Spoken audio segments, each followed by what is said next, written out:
What is good, everyone? Hey, how are you guys? Yes, my internet is up today, apparently. So far. Who knows? I'm sorry for Wednesday. That was shit, to say the least. Yeah, so at least we can do some Higurashi today, and hopefully have the story go bonkers, because we're pretty much exactly at the point where last time the story kind of kicked off and went, well, basically completely derailed. So I was looking forward to today a lot. So yeah, it'll be fun. Hello, Shiv. Hello, Dink. How are you guys doing? Wait, is the bot not working? Streamlabs bot. Why are you not showing points? Might as well check that before we start. Let's see. Go and log into Streamlabs real quick. Cloud. Oh, because it's off. Why is it off? Why does Streamlabs do that sometimes? Just randomly turn off the bot. It should work now. It should be up now. If it's not, we'll try again in like 5 minutes.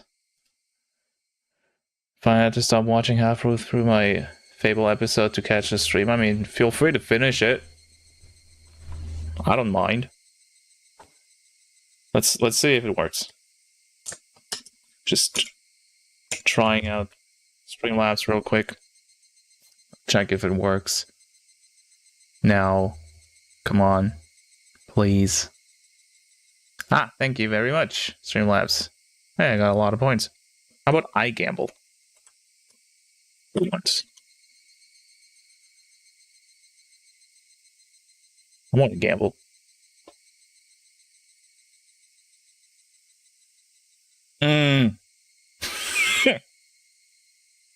But how did I actually roll a 1? The only thing that can lose points is rolling a 0 or a 1. Okay. Now I know why I'm having my ex-girlfriend pull in my gacha games. Okay. Jesus Christ, Dink, how do you have so many points? You never gamble. No, I just don't want to miss any of vital Higurashi plot details. Fair point, actually. Let's start with that. I love this. I don't, it's kind of creepy. Wait, what the fuck? Oh, because I didn't click on continue. Oh. Okay. Do it again. Do it again. Okay, so we finished chapter 8. Judging by the amount of achievements the game has, which is 15, I'm guessing we're gonna have around 12 chapters again. Like, there's a few more achievements to get, 8. I'm guessing that we're gonna have the after party again. So that's 1, and then the finishing act, like that gave 2 last time, I think, for finishing the game and playing the chapter. So we're probably like halfway in. Yeah, your ex-girlfriend luck is insane. It is, it's cheating. You should get an ex-girlfriend. It was a long road, but it was worth it. It really wasn't. Okay, end of chapter 6. Let's go.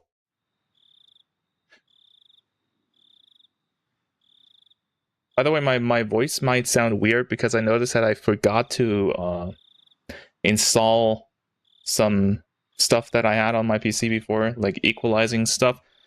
So I'll fix that by next Wednesday. Girlfriends are time consuming? Oh, hell, I lost like 8 years. I didn't get shit done in that time. I want you to screen share my game so your ex can pull from me on the Robin. she honestly, she'd love to do that. The thing is, like, whenever she comes over, that's like in the middle of the night for you. So if you can manage that, sure. Sure, we can do that. She'd be glad to pull more. Okay. Just extended my 548-day Duolingo streak. Jesus Christ, you're still on that? What language were you learning again? Did you ever tell us? Alright. I really meant to say things differently. I really didn't want to feel this way. Miscommunication drove in the wedge. Those stuck in apprehension, driven to fear.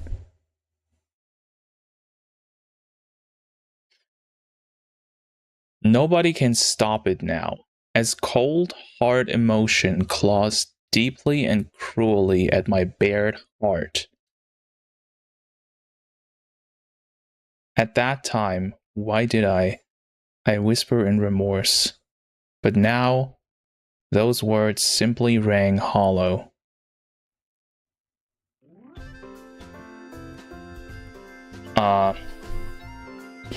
So, was that Mion? Like, was that Mion's thoughts? Because she's regretful about not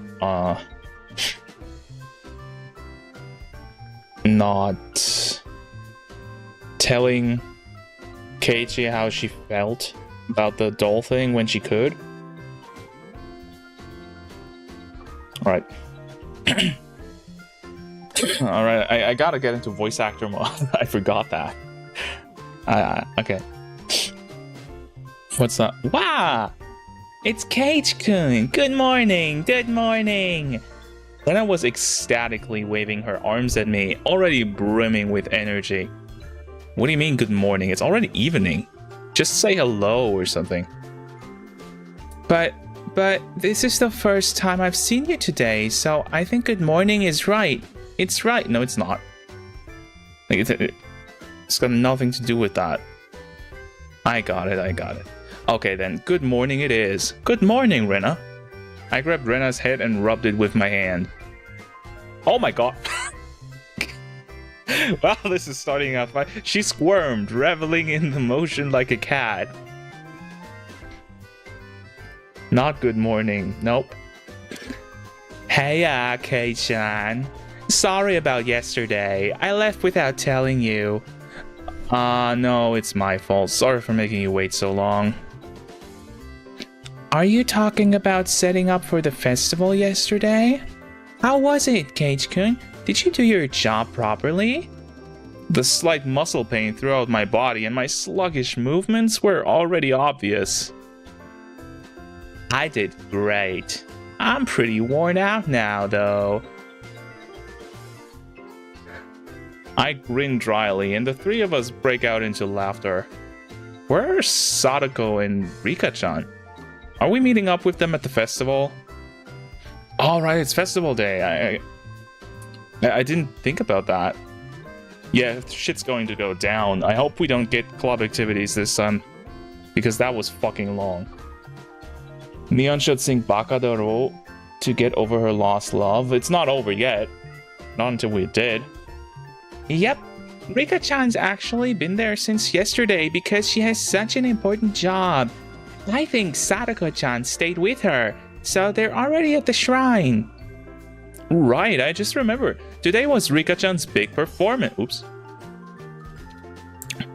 She'd been practicing especially hard for this day. As her friend, I needed to make sure I went and cheered her on. Alright, let's go right away. Yeah! I hate doing that. Not until she gets cucked by her sister for real and not just as a prank.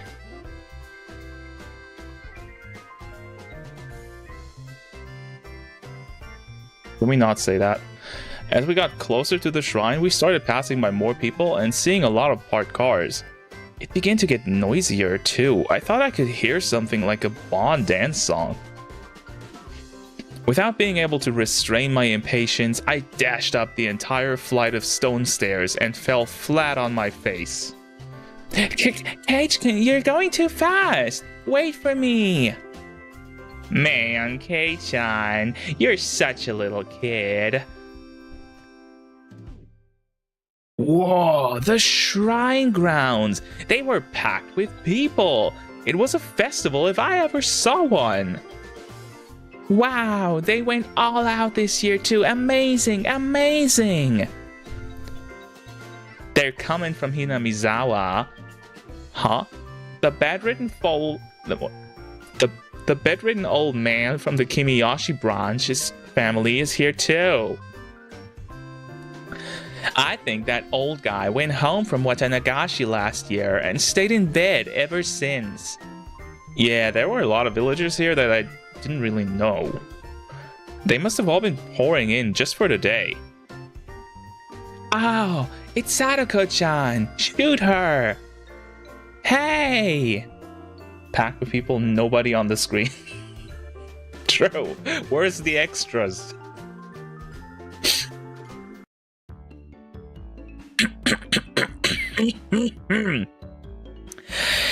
Oh, if it isn't everyone! Yes, hello to you all!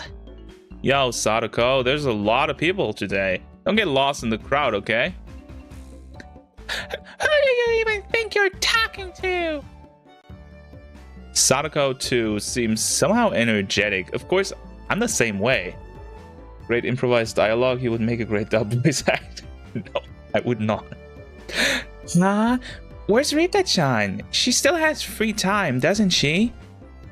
Rika was giving her respects to the mayor and other important people.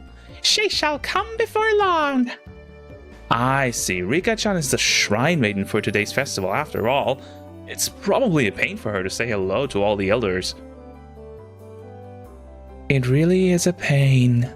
Hello, everyone. How? Rika-chan! I wanted to take you home. Rika-chan wore an immaculate shrine maiden outfit that looked fresh off the shelves. It was a perfect fit for her somehow mystical appearance. Yeah, because okay, I was just gonna say something dumb, but maybe I'm right on the money. I was gonna say because she's Oyashiro-sama. Doesn't that kind of make sense? Because she's so weird and can apparently read minds and shit. What if she is? Satan has arrived. Yeah, she's already gone. Wait, isn't the third game centered around Sadako? I want to skip that game if I'm being real. And I wish neither of the kids were in the game, but at least just have Rika and not Sadako. I heard that the third game is actually really good. I don't believe people that told me that, but I heard it. So we'll find out because we're gonna play that if you want to or not. How does it fit? It's not too long, is it? My grandma gave me some safety pins just in case the sleeves are too long. It's alright. It really is comfortable. As she spoke, she began to do some twists and stretches. It's great, it's so cute. Ow. There was approximately one person here getting a nosebleed from watching Rika-chan move. Don't you think she's cute? Don't you? If you don't, then she'll be all mine and I'll take her home with me. I think she's really cute. Totally cool. Enough that I want to pretend to be her big brother or dad and take pictures with her. If we take a picture from two different places and make it stereoscopic, we could eat or rather stare at a real-life Rika-chan at our houses whenever we want. How? That sounds great. That sounds fantastic. Rena's eyes and mine glittered with stars as our noses bled and we drooled. What the fuck am I reading there? Rika, you'd best stay away from them. For once, I agree. Thank you, Sadako, for saying that. YouTube is so genius for not banning Inoji for his interesting dialogue he said last stream. Yeah. Certainly didn't get an email about that.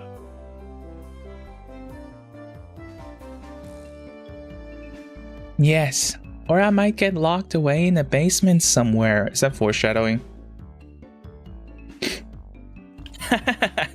You look like you're enjoying it though, Rika-chan. Me, you're being harsh. We all laugh together again. Okay, let's not hang around here. Let's go to the festival. There's not much time left until Rika-chan's big debut. You're right. Hey, let's go, everyone. Yeah, no, I don't want to go to the festival.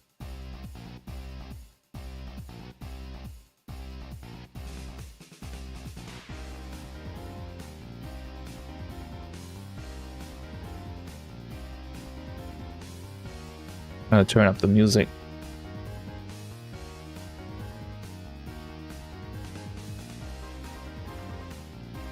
Whoa! If it isn't the daughter of Sonozaki! Eat up! The yakisoba is packed full of pork. This year we filled it up as much as we could. We even put in fried calamari. Gotcha, old-timer. The yakisoba this year looks quite an achievement. You have squid too. You put a ton of time into this, didn't you? Thank you, Kirby Luigi fan 64809 for the follow. Thank you very much, man. Pizza Tower music means we're going for 40 minutes of agony. I'm trying to turn it down to 30. Wow, it's tasty. It's tasty. Yeah, the squid is delicious, but the aroma is just fantastic. It wonderfully compensates for how soft it tends to be. There's a delightful amount of squid and pork in it too. Thank you, Magalore and Kirby Fan 64. Is that the same person? Thank you. Your Wi-Fi will die. It will not. Hello, Joe. Please don't curse me. Yep, not bad at all, I say. Kai-chan, you sound like you could walk into a cooking program and become host. Yeah, when I see Cage-kun acting like it's so good, it somehow tastes even better. I don't discriminate among delicious food, so anything that I say is tasty has got to be worth trying out, right? Then, Keiichi, please, give us your opinion of this yakisoba again. I'll do it in 2 words. Absolutely scrumptious. I'll just call you Kirby fan, okay? Because your name is quite long, but hello. If I had a second stomach, I'd buy another one right now. Having heard my 3-star rating, a whole line of people suddenly formed in front of the yakisoba stand. Wow, that's amazing. Kei-chan said it was so good that a little crowd started to form. Not bad. It was nothing to brag about, but I still decided to stick out my chest and put on airs. Absolutely scrumptious, innit? I cast thy internet connection into the void. No, you don't. Please do not. Oh, is that so? Then perhaps I shall try it out. Mister, could I perchance bother you for 1 takoyaki? Sadako bought a stick of takoyaki balls of fried octopus from the adjacent stand, and after blowing on it, put one of them in her mouth. Please don't write that out. How is it, Sadako-chan? If you give it a good rating, then Rina will buy it too. Chomp chomp choo choo boop. Now, it's time for Hinamizawa's very own food critic, Judge Sadako Hojo, to give her impressions.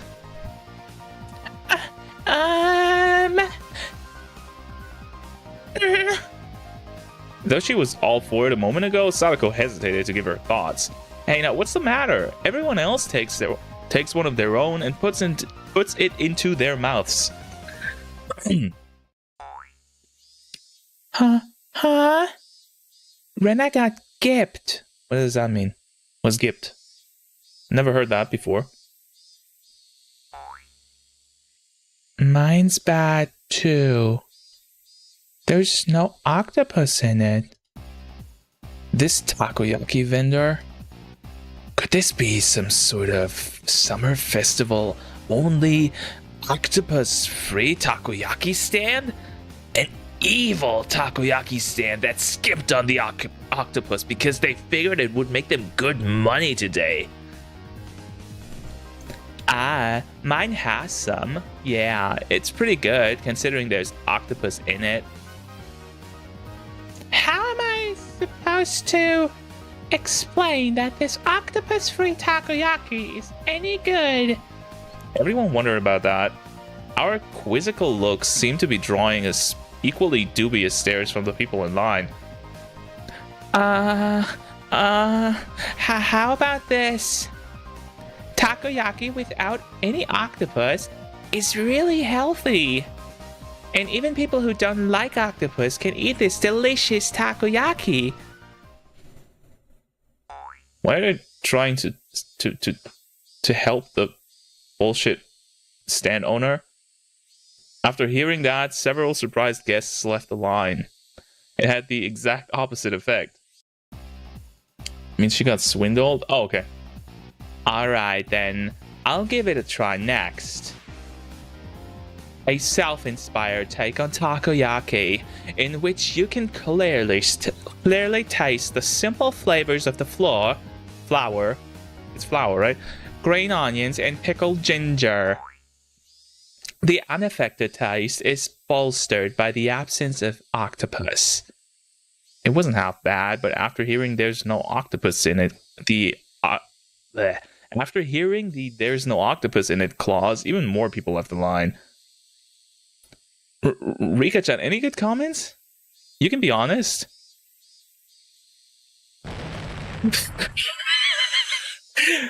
400 yen is too much for this. That's $4.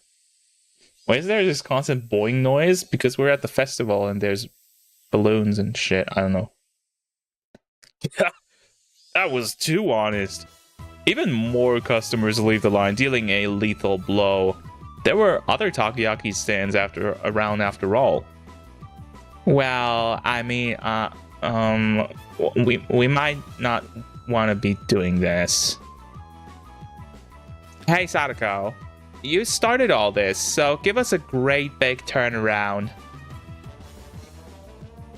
I cannot do it. How do you expect me to lavish praise upon takoyaki without any octopus in it? Ah, you idiot! Sadako's angry outburst was the finishing blow. The customers are all gone. The guy is staring at us. Why is that? How? There's no saving this crowd. Perhaps I, Keiji Maebara-sama, will lend a generous hand. Keiji-kun, you could do it. We want you to save the takoyaki vendor who didn't put any octopus in. Why? He should not get any sales for that. He's literally scamming people. Don't smile as you say something so bitter. Alright, fine. This may be the only chance you'll get to see a pro at work, so watch carefully. Because Shion is walking around. Boing, boing. Oh, yeah. I shoved the stick into an octopus-less takoyaki and crammed it into my mouth. As before, there wasn't any octopus in it, but Mion's had some in it. That was the important point. The man who runs this takoyaki stand, he truly loves takoyaki in every meaning of the word. No, it could even be said that he adores it. Huh? Everyone gasped in surprise, including the takoyaki vendor glaring at us. This man truly does love takoyaki, and because he loves it, he doesn't want to create half-hearted random ones. Isn't that right? The takoyaki vendor looked down, unsure. Those watching were listening intently, wanting to know why octopusless takoyaki deserved such a high rating. Hey, son, If he really and truly loved takoyaki that much, why did he make takoyaki without octopus at all? Is he not betraying that very takoyaki? You may be right. In one sense, it is a betrayal. However, it is the best possible compromise this man could find. This man is making real takoyaki today, as he always does. However, only 1 or 2 of them on each stick are the real ones. Well, you're right. The one I ate had octopus in it. And considering it did actually have it, it didn't taste bad at all, you know. Right. That was a bona fide takoyaki. And as for the other ones, it was the biggest compromise he could make against the biases of the general populace, who all think that there need to be 8 pieces on the stick, or else it's not real takoyaki. Huh? Cage, I don't understand what you mean.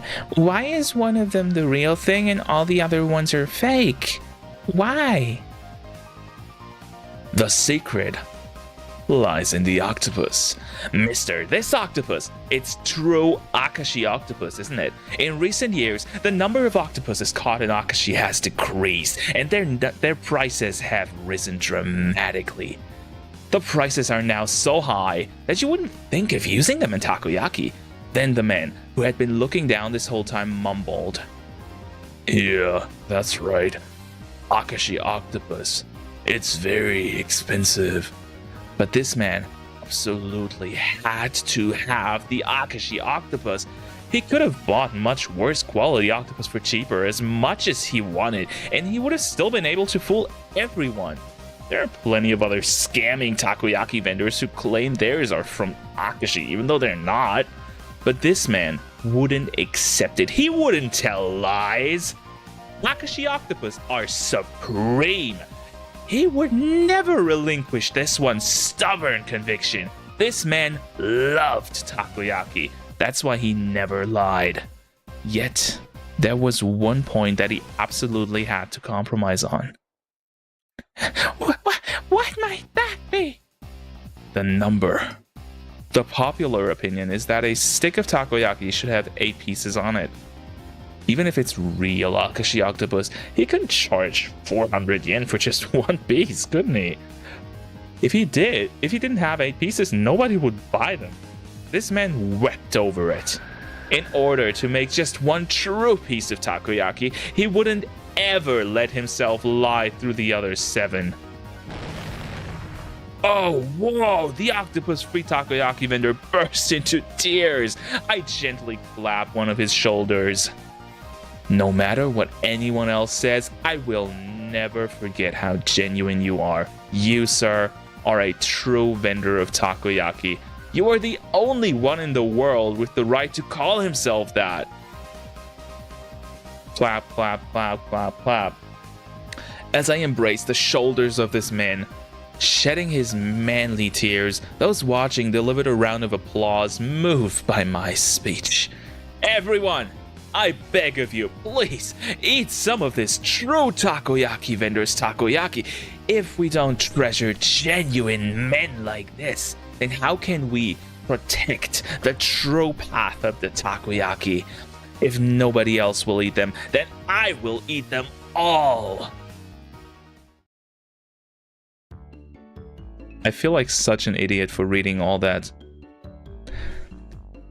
Well, everyone's watching. It's lining up. Cage-kun, you did it. I think it's more they thought Kei-chan's propaganda speech was interesting rather than that the takoyaki actually looked good.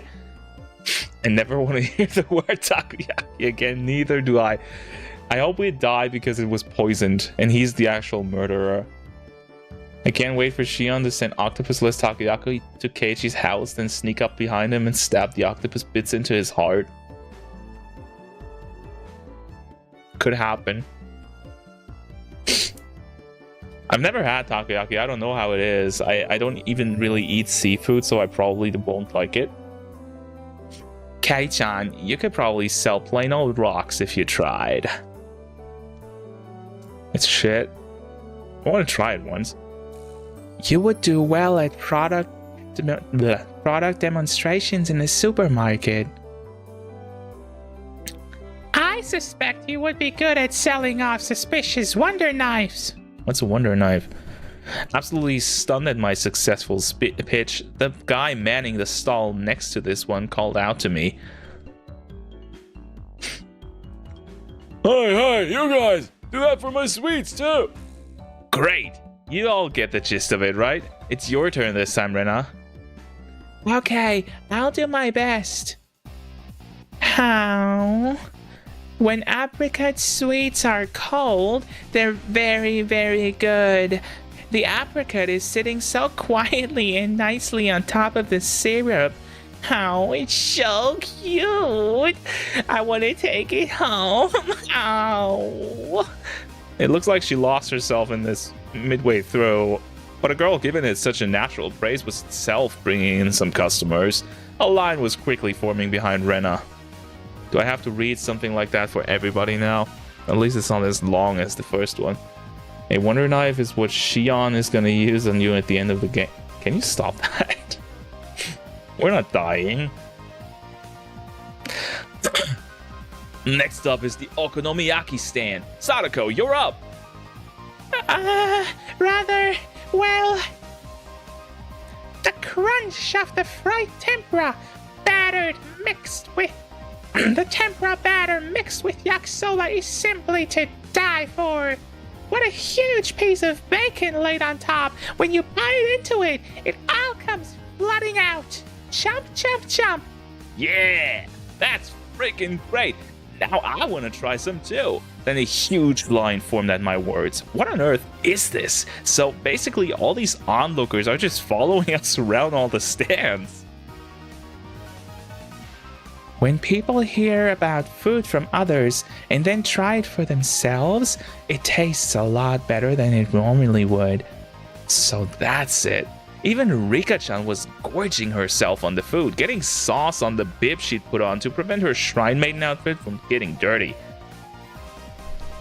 Tempura is 10 out of 10. Also never had that. Nice. The older guys are getting into it too. Okay, Kei-chan, which one should I do? Right, Mion, you go to the stand next to that. Show them the depths of your power. But Kei-chan, the stall next to that is... Whoops, a goldfish scooping stand. Bit out of our element. Now, as club president, I won't flee no matter who or what my opponent is. Let's get started. I look forward to a splendid performance, Mion-san. The onlookers were also watching Mion with hopeful eyes. Welcome, welcome! Here's your net and bowl! Oh god. Why do they constantly do that? Why is she so close? Oh yeah.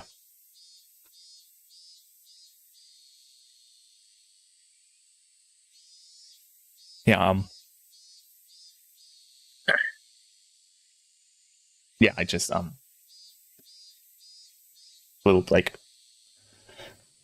get that remake shit out of my face. How about this one? Oh, this is not closed. She still has her gun. Why is she always carrying that around? Okay, here we go. The goldfish are energetic today. They really look delicious. Small thing. Oh, she's saying that. Small things like these, you could crunch them down whole. Mutter. Mion-san, what in the world are you saying? Mi-chan, you eat them?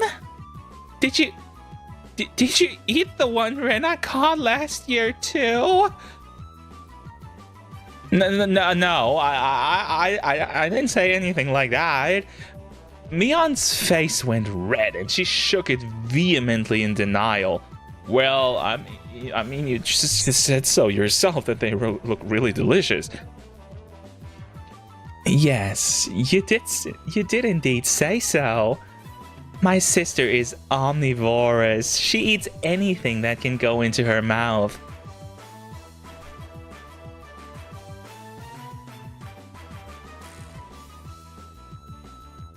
Okay. Is this goldfish tempura? I don't know. If this was Shion, it would be over, this close-up? Oh, hell yeah. Shion came here just to fuck over her sister. What she did. If they taste good, then maybe I'll try some next time. No! No, Rika-chan, don't. You'll get sick. Wait a second. Hey, what the hell? Shion, how long have you been here? Hey, Akei-chan, Mion, everyone, good evening. Where did you come from, Shion? I've been here since the bit with the yakisoba. You were all so loud that I found you right away. Jeez, you've got nothing to do with this, do you? Go somewhere else already. Jeez, Mion, don't treat me so cruelly. Right, Kei-chan? You're okay with me being here, right? Oh god. They did it. There she is. Hello there. Just grabbing my arm and pushing her chest into it. Holy shit. Can I be Keiichi? I don't mind dying, you know? But... oh god.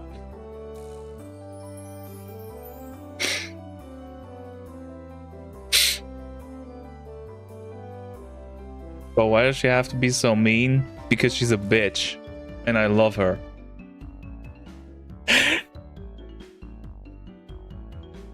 Did you notice that Shion is actually wearing makeup, whereas Mion is not? Like, that's a neat little detail. If she wasn't so mean, I would like her a lot more. Nobody's perfect.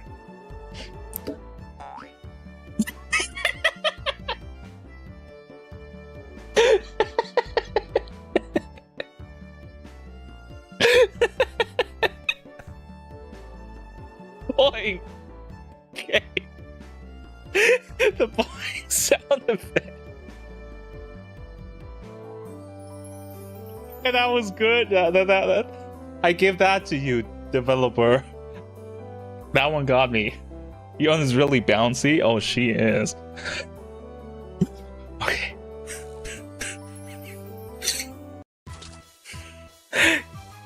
Kate-kun, you're a pervert. Your nose is bleeding. When you squish a jelly donut, the jelly comes out, right? It's the same. This isn't something I have any control over. Is that right? Then I will come out. Then will more come out if I squeeze harder? Hey! Squeeze! Shion's her cleavage, it's right up against my chest. Ah! Shion, what the heck are you trying to do? How vulgar! I seem to have misjudged you. What about my flat chest? God! Oh God! No! Come on! This is problematic now. Why? Why is she doing that?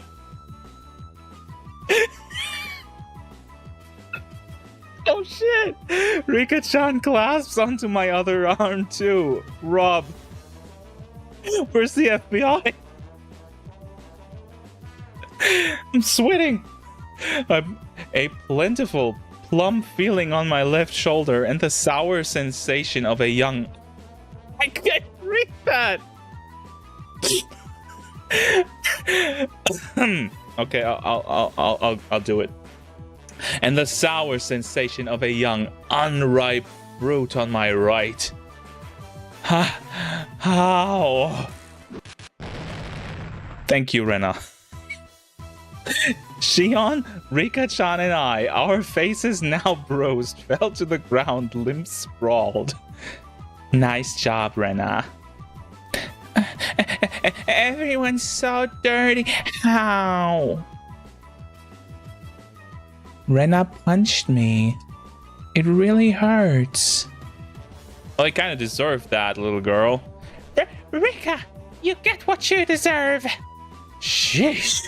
Now that Shion was here, the energy around us had increased by 120%. Your friends are so much fun, Mion. I never get bored of them. Alright. If you weren't here, it would be way more fun, you know. I want to stay with you all, but if I continue seducing Kei-chan, my sister looks like she's literally going to bite my head off. So I'll retreat for now. I'll be back. See ya, Mion. Don't be back! Get the salt! Someone get the salt! After teasing her older sister so much, Shion ran away into the crowd of people and disappeared. Where's the boing sound? Hey there, Didili. How you doing? I feel that I have borne witness to a rare side of Mion-san. When Mi-chan is with Shi-chan, she looks kinda cute. Rena smiled happily, earning her a whack on the head from Mion. Don't say dumb stuff. Let's get to the next stand already. We went about just like that, really noisy and lively to the other stands. We were paying money towards the beginning, but midway through, the guys running the shops thought we were just too funny, and we ended up being able to fool around without paying much more. I bore witness to a rare side of the developer. I'm afraid of the third and fourth game now. Thump. The vigorous sound of a big taiko drum echoed through the air. Well, at least that was only like 40 minutes.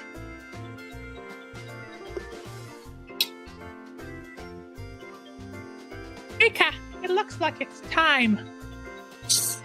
Yep, looks like it. Right, it's just about time for Rika-chan to appear in the offertory dance.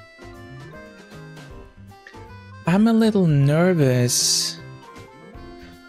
Believe in yourself.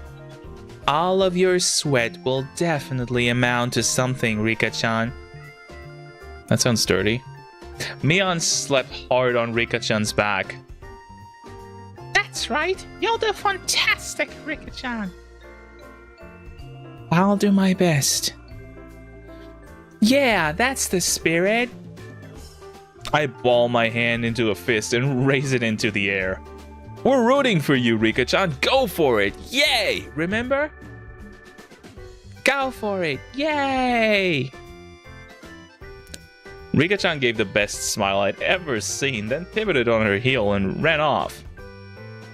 Okay, we should get going too. Right, let's go cheer her on. You mustn't! You must keep silent during the performance.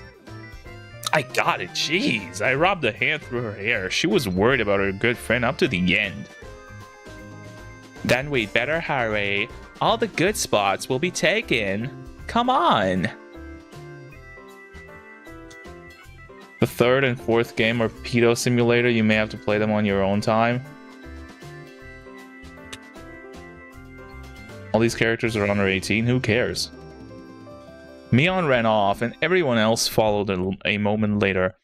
A large amount of people had already clustered into the tight space to watch the edifying dance. Wow, this is a lot of people. I turned around to look at everyone else, but nobody was there. Where did everyone go? They probably got lost among all these people. Finally, I spotted the back of Mion's head on the other side of the crowd. It's not Mion. It's Shion. It definitely doesn't look like I can get over there. Well, we got separated, no big deal. We can just meet back up when Rika-chan's dance is over. Dance Dance Revolution time. Wait, do I have to play this? That'd be so cool. I gave up on finding the others and wandered around, trying to look for a place where I'd be able to see better. It didn't take long for me to realize I'd have to settle for watching between the heads of the people in front of me, though. Thump! Once again, an even louder taiko drum resounded. This one was to announce the beginning of the dance. Come on, let me play it. Why is it so creepy? I couldn't see very well, but it seemed like Rika-chan had come on stage with the elders who were in priestly garb. I heard low exhalations of admiration and the seniors rubbing their prayer beds in gratitude. Can the seniors please not rub their prayer beds while a little kid is dancing? That sounds wrong. Everyone's heads were in the way, and I couldn't see. It was really frustrating. We should have cut playtime short and come here to get good spots earlier. After Rika-chan intoned the prayer, she took the festival hoe. Hey, that's me, that's Shion. And walked to the pile of quilts stacked on the altar. That's right. The point of the ceremony was to purify bedding and to hold a memorial service, wasn't it? Not beds? Yeah, I said beds. Oh, it's pronounced beads, right? Yeah, it's such a dumb word. Then the solemn offertory dance began. She had practiced using a mochi-pounding mallet. The awkwardly shaped festival hoe Rika-chan held seemed really heavy.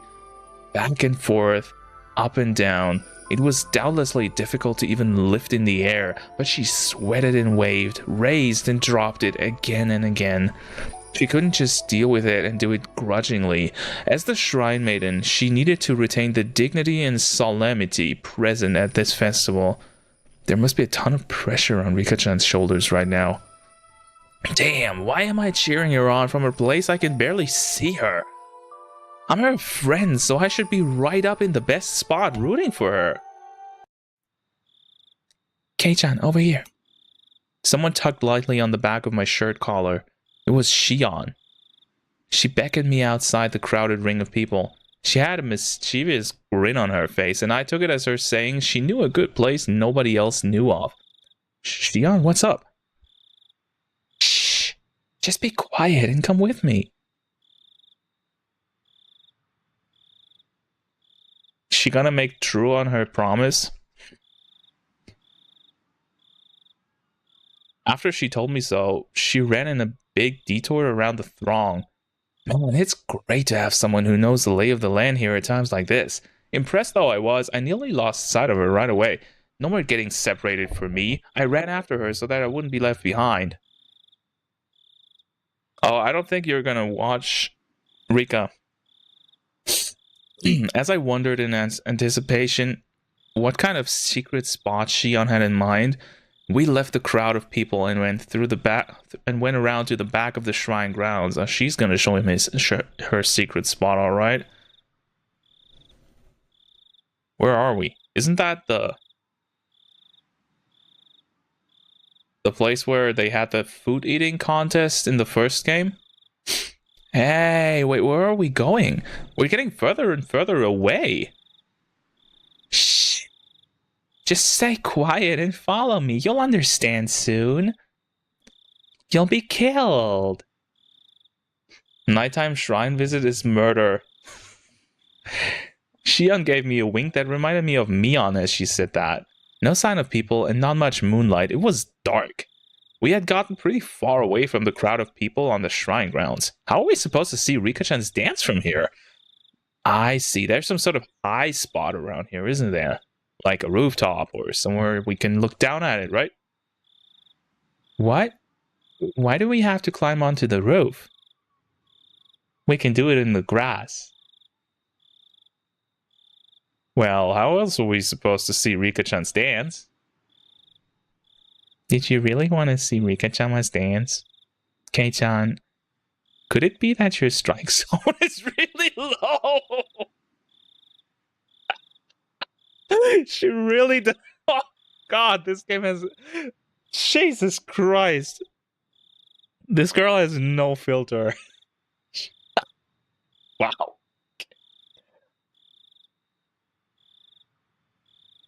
What is the strike zone in that context? I think that she means the age that he's going for. Can feel the band hammer. I don't care. I don't think we're understanding each other here. Weren't you going to show me somewhere I could see Rika-chan's dance from easily? What? Who made that promise? What's going on? Why me? Why do I always misunderstand Shion? Is it my fault? Am I just reading the wrong things into it? Then why did you call me out all the way here?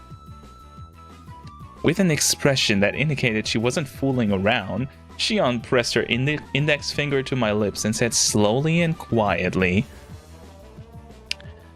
"Because I wanna fuck." This place is a dark, dead, empty spot. You can't see it from the festival grounds. And now a male and a female of the same age are all alone together. Oh no, she's a chronic teaser for once it ain't your fault. Hey, come on. This is... I would have gone with her. Seriously, like, this is... I would pass that up. Could this be... Shion, she's not planning something crazy again, is she? Shh. Look over there, see? Shion whispered, pointing into the dark underbrush. And there we saw two figures, one male and one female. Who's fucking? What's that? Is that... We're right at the scene of a rendezvous, of course. Say, look closely. Can you tell who they are? I peered intently into the dark at Shion's suggestion. Oh, it's Tomitake-san and Takano-san. Oh, they're adults.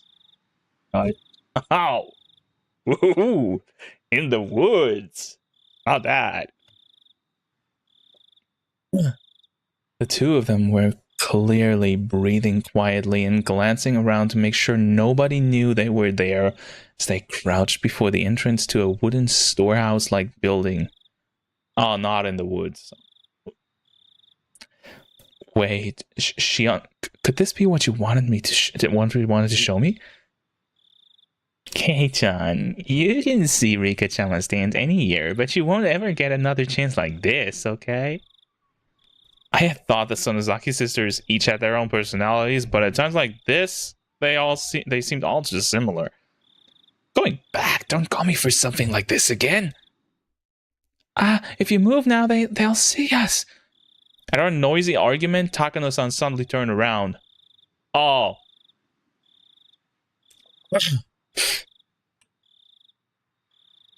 You want to join us? That would be the best thing. If she says that, even if she says that that's a joke, that would be so amazing. They're gonna die again? Probably, yeah. Oh my, who might that be? We held our breaths and tried to wait it out, but it seemed like Takano-san was now acutely aware of our presence. Shion and I exchanged glances, then gave up and climbed out from behind the bush. Well, hello there. The moon sure is beautiful tonight, isn't it? My. Ara ara. She's saying that, right? She's doing it. She's 100%.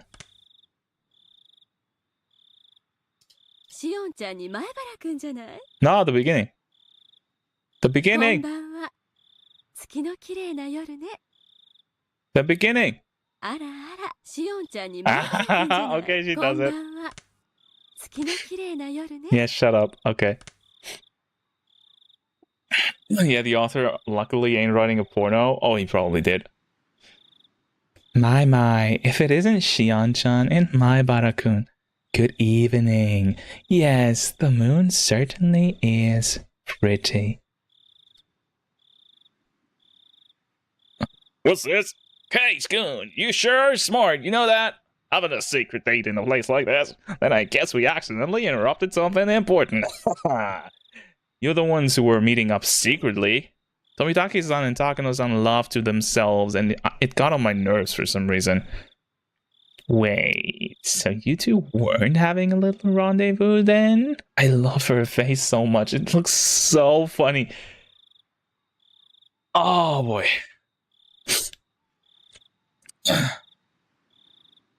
She looks like such a troll. Of course we weren't. Oh, I don't dislike that kind of romance. Unfortunately, this wasn't the location of a rendezvous either of you would want to see. Sorry for not living up to your expectations. If this wasn't a rendezvous, then what were you doing? Tomitake-san, were you messing around with the padlock on the door just now? Huh? After she said that, I looked at the two of them again, and I definitely saw it. They were hunched in front of a warehouse door, fiddling with a pretty heavy-looking padlock. Wait, are they criminals? Guess what, you've been found out, huh? We were trying to break into the warehouse, but don't tell anyone, alright? Don't tell anyone? Are you thieves or something?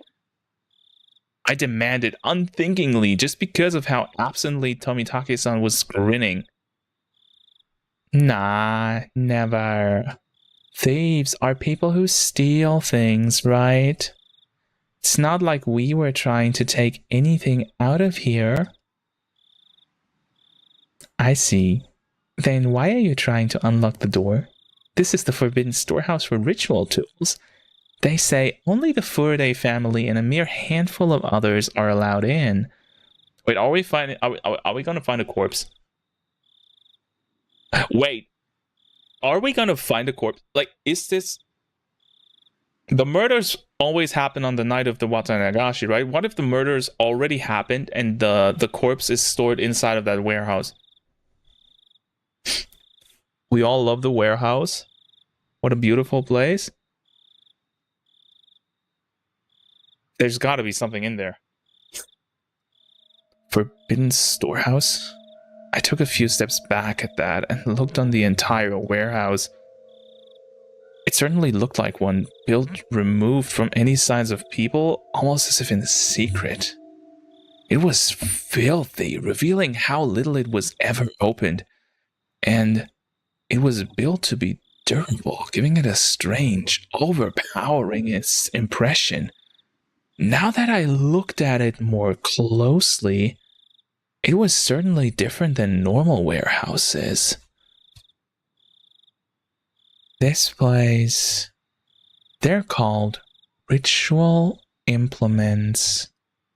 Basically, this is a warehouse where they store such tools used in rituals. Well, more accurately, maybe it's a temple where the implements are enshrined. The ritual Ho Rika-chan is using for the offertory dance was inside here until today. Of course, if anyone but the Furaday family enters, they bring impurity into it, so absolutely no one is allowed a single step inside. It's a sanctuary. Wait, that sound only played for a second and then it stopped.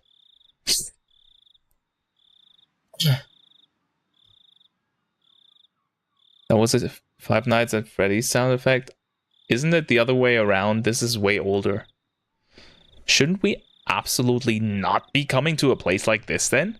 However, Takano was wearing a childlike expression, an innocent smile at best, and a terribly cruel grin at worst. I told you I was researching Hinamizawa's folk tales and legends out of an interest in them, didn't I? A lot of the answers to questions I'm curious about are hidden away inside here. I've waited all this time until today for this chance.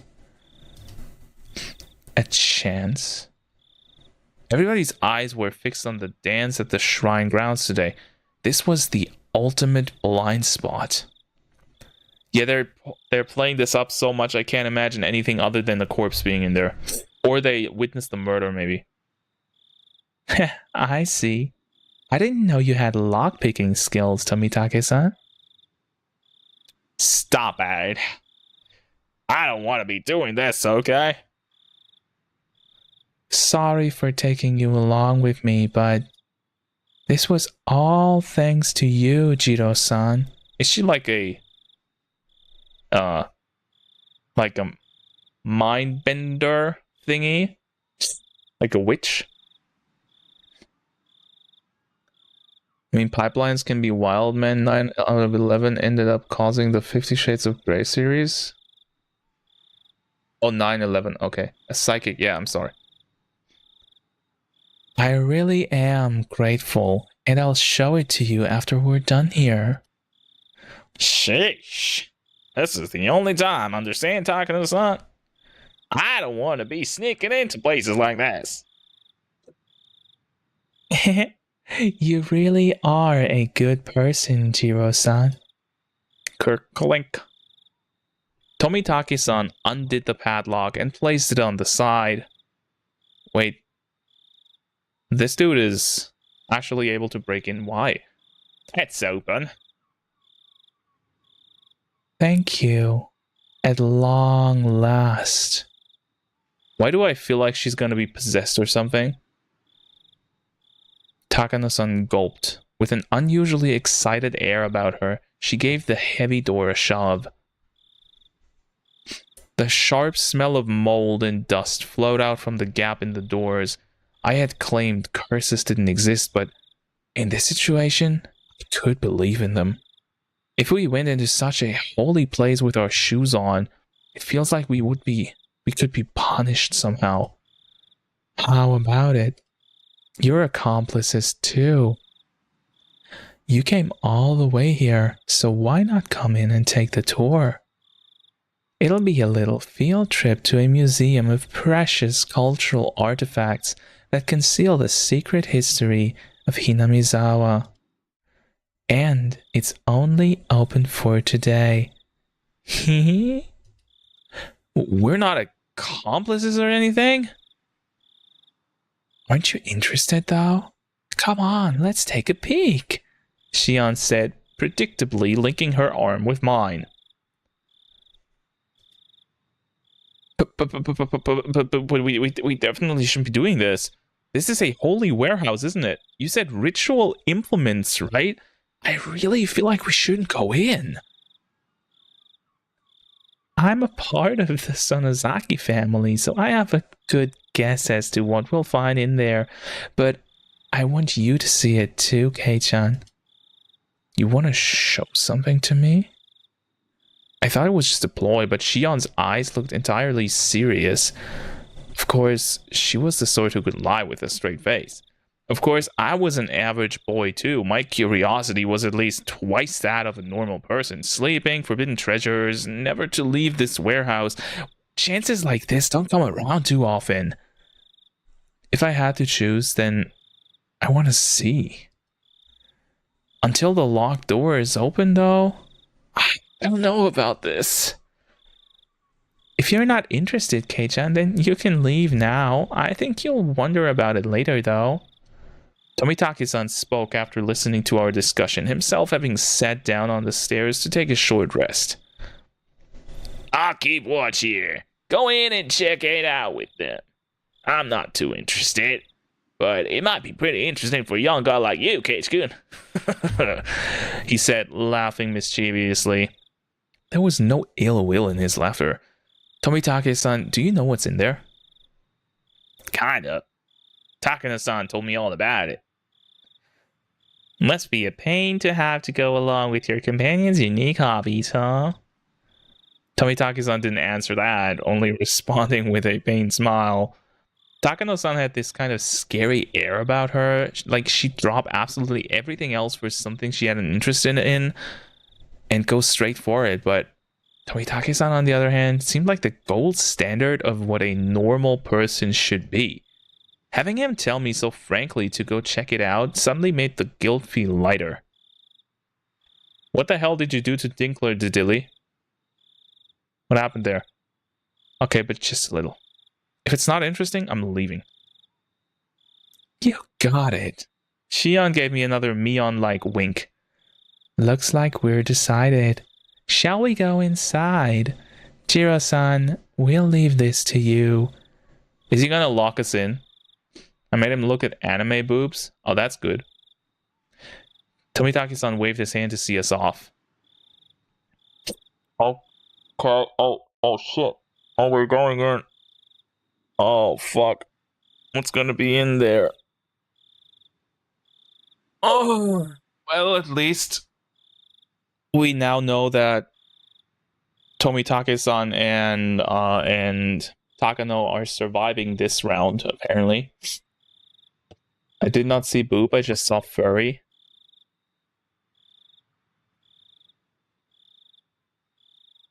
I don't think I want to know what's going on. Let Dinkler suffer on his own. The inside was pitch black, but Takano-san turned on the battery-powered lantern she brought, revealing a pretty cramped front room. Oh, we get light. Nice. So... Huh? Why is he here? I thought he was waiting. It's so dark in here. Everyone, take care not to trip over anything. I appreciate the concern. Okay, doorman. Keep a good watch. We're shutting the door now. Why are we shutting the door?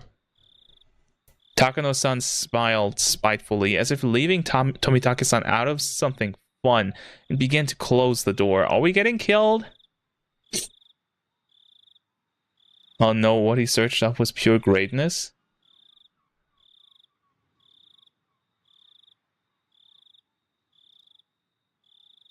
Okay. Alright, everyone, have fun. There was a low, heavy, and loud noise, and we were completely cut off from the outside world and covered in silent darkness. Takano-san's lantern was the only light we had. That was creepy. It'll be fine. It's an outdoor lantern with backup batteries inside. It won't go out or anything. Looks like Takano noticed my uneasy expression. I couldn't help but blush a little and avert my gaze. Deeper inside, there was a heavy and old but sturdy door with solemn decorations on it. It was the last door sealing away what was within. Strange how it has an antechamber, even though it's just a warehouse, isn't it? Wait, is this like a ritualistic place?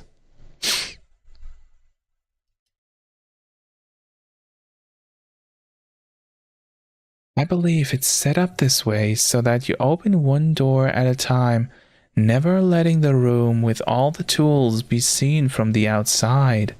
Why not? Takano-san explained this, awfully impressed by the construction. But still, it's really dark in here. Huh. That over there, it's... I spotted a circuit breaker hanging from a clump of wiring clumsily attached to the wall.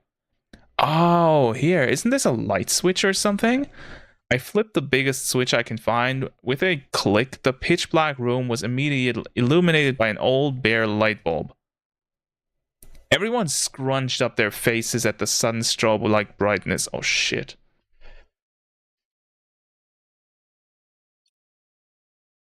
Guys, I think this is it. I think we're gonna die. Down! Before she even finished, Shion slapped my hand and flipped the switch back. There was another loud click and the room returned to darkness with only the lantern for illumination. Ow! You can't, Kei-chan. We snuck in here, remember? If you turn on the light, it might give us away. I'm scolded by Shion fairly harshly. That's hot. It looked like she was worried about whether someone had seen them from the momentary light. It's alright. It was only for a moment. Takano-san remained a relaxed adult. It seemed like she was confident she could talk her way out of it if someone did see us. Let's go in. Here we go. There.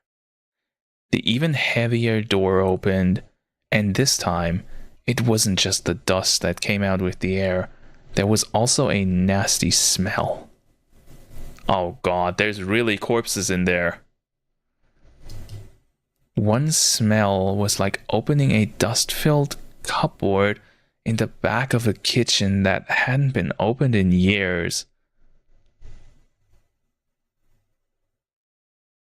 Hey, Schiff, and welcome back, Joe.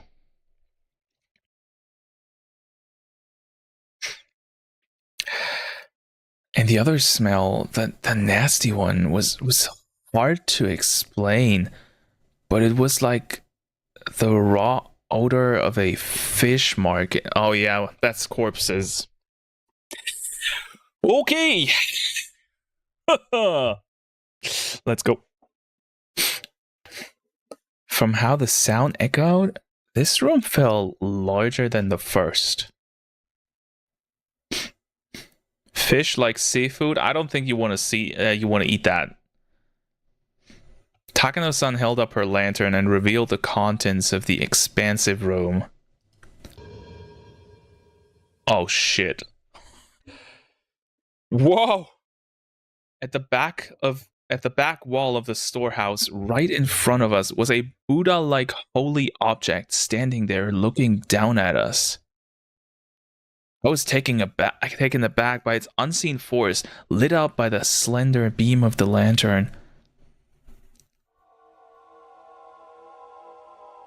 Wait, what the fuck? This is not a ritual. This is a torture room. Look at that. Holy shit. Oh my god, what the hell do they have here? Jesus Christ. This looks like a... Yeah, this shit is scary as fuck. This looks like straight out of Demon Souls' Tower of Latria. Human sacrifice? Yeah. The 50 Shades? Oh, I hate you so much.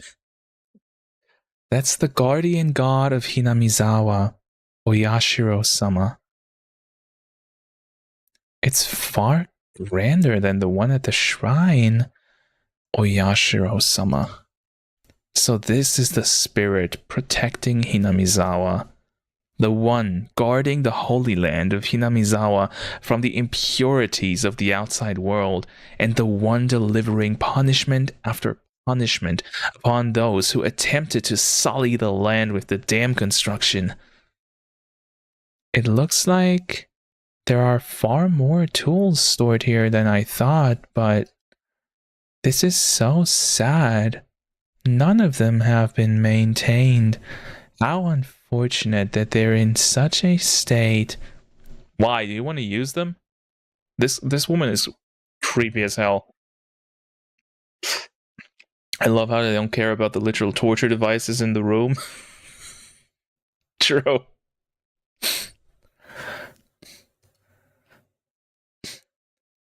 Even in the dim light, I could see a lot of strange objects lining the walls, ceiling, and shelves. Takano-san, speaking as if in trance, was infatuated by the various implements filling the dark room. They weren't very festival-like or traditional, but instead, this was more like the workshop of a blacksmith or a carpenter. There were a lot of large wooden and metal tools packed in here. Putting it bluntly, it was all pretty boring stuff. Keiichi! Are you a fucking moron? This is not... Okay,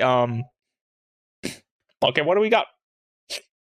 We got this table here that is obviously for for putting a human on it and torturing them. We got this here that looks like a fucking grindstone. We got this big ass motherfucking guillotine like saw up here. We've got that thing. I don't. It looks like a basin of some kind. I don't even know what that would be. How that would be used. This looks like the safe side of an Iron Maiden. We got these things up there where they, I don't know, keep the rats or something. We got shackles. We got a hammer. Okay, that I could see that being for blacksmithing, but the hammer doesn't look at all like a hammer. It looks more like to crush a skull or something. And this thing here, I got no idea what it is. But yeah, this is yeah. Keiichi's an idiot. Keiichi's disappointed there's no whip. Well, look at that. There's a back room over there. We're not done yet. I'd imagine there would be more artistic things in here from the Heian period, but these are a far cry from being cultural artifacts. My expression betrayed my dashed hopes, and they caught on right away. Oh, is this not interesting for you? I'm not into literature or art, so I can look at this stuff, but I don't really understand its value. Keiichi-kun, you really do look like you don't get it. I guess that's only natural. Takano-san reached into a paper bag that she'd been holding for the whole while, took out a worn scrapbook, and began to flip through it. Then, just for you, Keiichi-kun, I'll tell you an old story. Please don't. It's a common tale in this region. If you go to the library, it would even be on their recommended reading list. Telling stories in such a dark, creepy place? She must have a horror story in mind. Shion's face belied nothing but calm. If she had the same personality as Mion, she'd have found fault with me being scared. I'll endure it for now and pretend to be calm. The bone grinder? Not yet. I don't think we're gonna get killed yet. I think something's gonna happen, or we're gonna find a corpse, maybe something like that. Okay. Alright, I'll read it. Okay, story time. Let me just...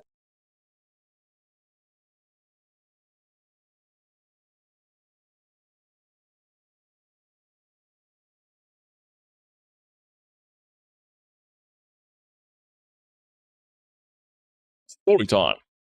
After confirming that I was going to be quiet and listen, she began to speak softly, like a kindergarten teacher reading a picture book.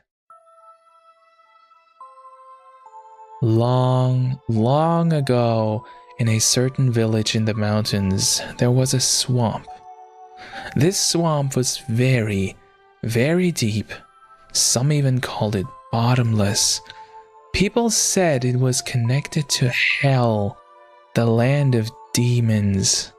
Why are we reading this again? This is just the same story like always. Yo, Inoji, do you think Keiichi is a sub? Because if I apparently am, then he's gonna be the biggest sub of all time. Well, you're Subler, right? The rumors said that it was deeper than the ocean, and that anyone it swallowed would sink into the underworld, a bottomless swamp. Its name was Onigafuchi. Wait. Oh, is that not... Am I supposed to not do that in the... Is this Keiichi's voice? Okay, then I can read it faster. That's good.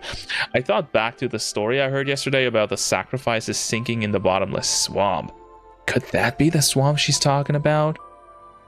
So then the village was Hinamizawa, right? You don't know that, Inoji? Maybe Dink is a switch? What the hell is a switch? You catch on quickly. That's right. Though it was called Onigafuchi Village at the time. Onigafuchi Village, that's a pretty inauspicious name. It evokes quite the image, doesn't it? I hear that the name was changed in the Meiji period. The name of the swamp connected to hell was called Onigafuchi, which means the demon's abyss. And the true name of this village, Hinamizawa, was Onigafuchi Village. The villagers belonged to that abyss, or to hell, in other words. They lived their lives worshipping the swamp set to connect to it.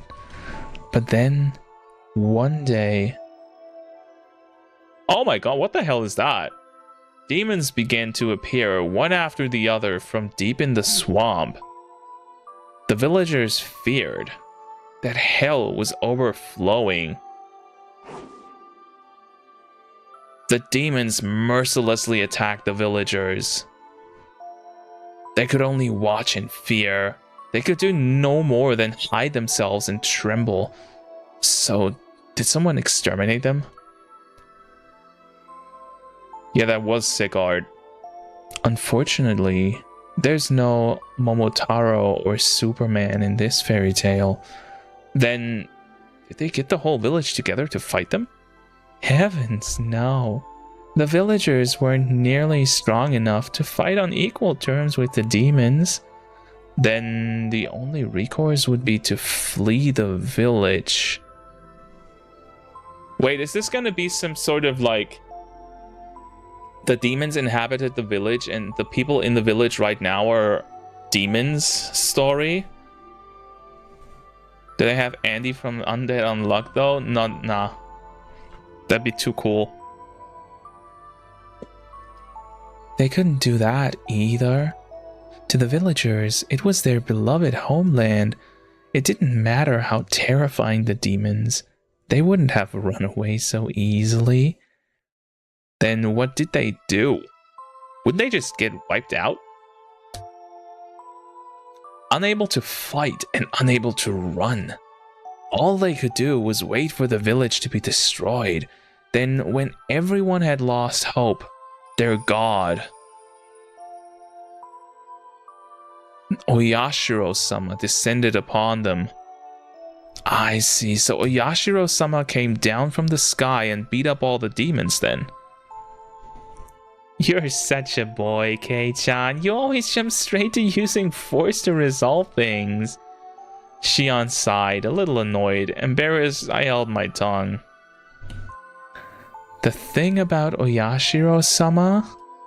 He wasn't a violent god who would beat them up like you're saying. He was a kind god, filled with love and benevolence.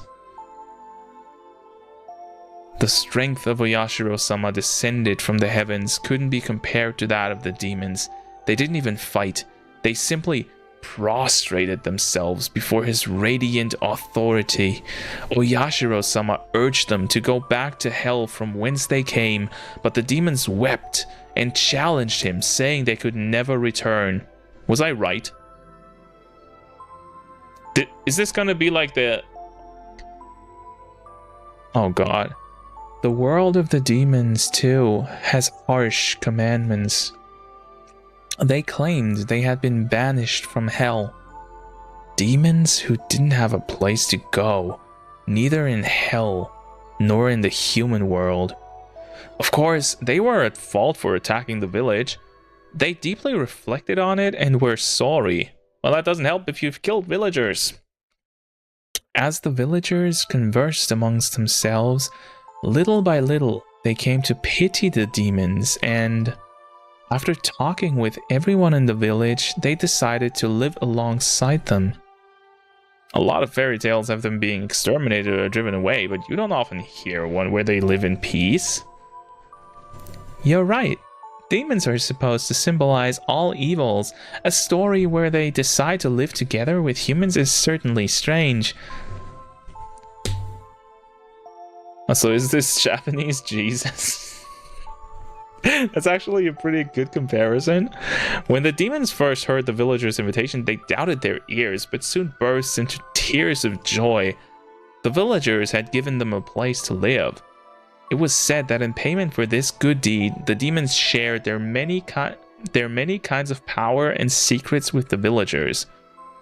What is this story? It's so weird.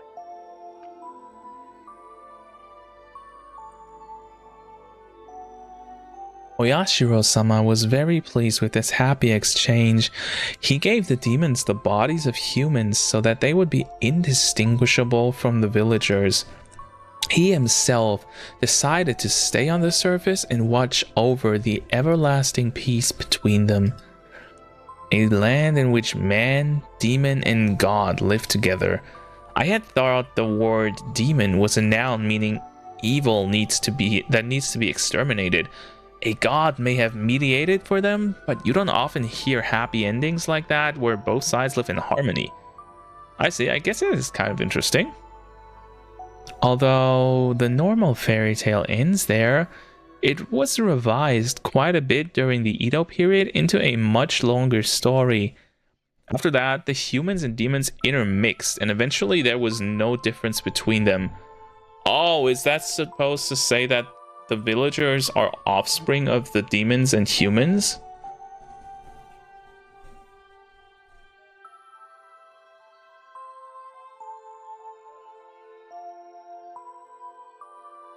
So the demons end up disappearing? No, not at all. Half of them stayed just as they were. The knowledge of the villagers had received from the demons basically made them into something inhuman, what people call transcendent. They were well aware the power they had was heresy, and as those below worshipped them, they lived out their lives in secrecy. This story is the root of many derivative tales and pieces of fiction. It's the foundation, the basis. What do you mean by root? She means the part about the villagers having demon blood. What I mean is, all of the legends from around here are based on the premise that the villagers are descended from demons. There was a hint of amusement in Shion's face as she said that.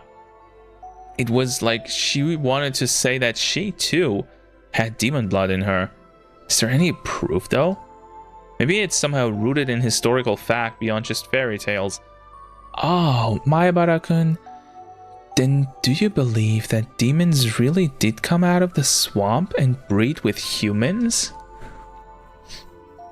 Well, it's not like I don't believe it, but when she said demon, she meant the ones from hell, but in ancient Japan, the word wasn't necessarily used to denote only that kind, right?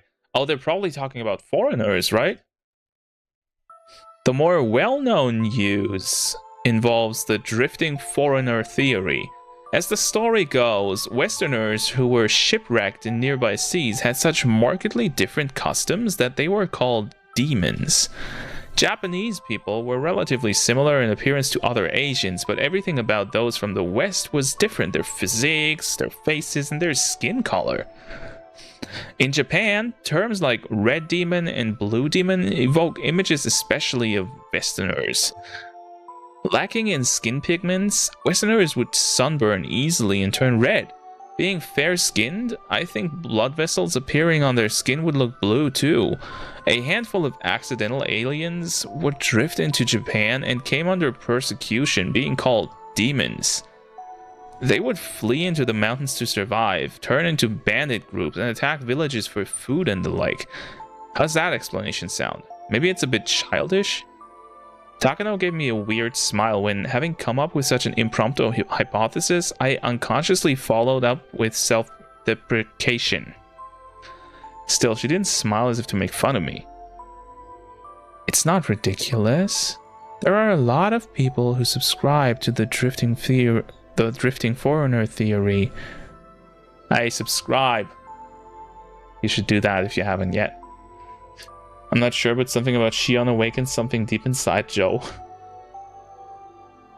I get it. Joe, I get it. I would fuck the cult people. I'll be real. Yeah. Even so, nobody actually knows what happened. Were they groups of foreigners who had turned to banditry? Or were they really demons who had come from the bottom of the world? Then, Takano-san, which one do you believe? The truth of the matter aside, I'd rather believe the more fantastic explanation. It's more fun that way, isn't it? So glad the chat on the stream doesn't censor anything. I did that. Her answer made her sound a wee bit like a romanticist. Here I thought she'd reject unrealistic stories like that. Now then, this is where the fun begins. Takano-san brought an end to her storytelling and waits for a moment as if to tantalize us. What does she mean, the fun begins? What does that mean? Even Shion doesn't know. Oh, we're gonna get murdered. Oh, fuck. Oh, fuck. Shion's gonna die, and we're the one who disappears. Suddenly, Shion looked around as if something had caught her eye. Her head bobbed to and fro, like she was making sure nothing had changed. What's wrong, Shion? I'm sorry. Please don't worry about it. Shion pretended as though nothing had happened. Takano-san also made sure nothing had happened, then cleared her throat and broached the next subject. You have to read it in a southern accent. I don't even know how a southern accent works. I explained that half of the villagers have demon blood. That blood, they actually say that it's the blood of the kind of demon that eats people. Men-eating demons? Like the cowboy voice? Oh, grinder boy, get! That escalated quickly. That blood still runs through the villagers' veins. They say that sometimes the blood awakens from its slumber. I thought the fairy tale had a happy ending with the humans and demons living in peace, but it began to suddenly change into a brutal, bloody story. Thank you, Noj. You're a better streamer than XQC. Why? Well, they eat people. They say that every decade or so, they can't help but want to feast on human flesh. The villagers can't eat other villagers. So when this happens, it's said that they descended on the human villages and conducted Onikashi. That's the name of the first game. What's an Onikashi? Broadly speaking, it's when a demon kidnaps someone, when a person is demoned away. They say that the villagers of Onagafachi would overwhelm unfortunate human villages in order to kidnap sacrifices. Takano-san's explanation was plain and simple, but when I imagined what it must have been like, it was terrifying. They lose their human reason, the villagers turn into real demons en masse. They attack the villages they loathe in the dirty world of the masses below. Maybe I should turn this up a bit so you guys can actually hear the music, because I think you haven't been hearing it. And then they kill and eat their sacrifices. So they're no different from demons after all. What did Oyashiro-sama do? Wasn't he supposed to be staying in the village and watching over them? Oyashiro-sama knew about it, of course. Onikashi isn't indiscriminate. The villagers apparently never kidnapped anyone other than the sacrifices decided upon by their god. In the text, it's usually 1 or 2 people.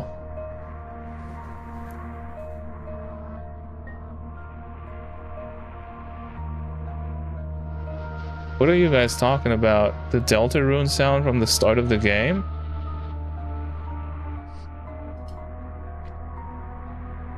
A village inhabited by those both human and inhuman. It was like the heartwarming episode's colors had inverted like negative film, revealing the painful and ugly truth.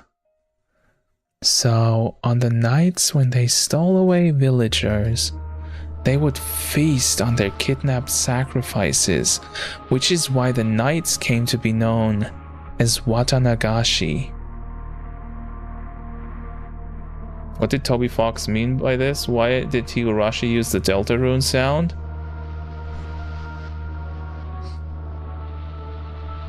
What? Watanagashi. Tonight's festival is Watanagashi. I just couldn't reconcile the fun festival with the horrible tale Takano-san was telling me. Watanagashi, well, wasn't it about giving thanks to the futons we use over the winter or something? Kei-chan, Wata has another meaning, you know.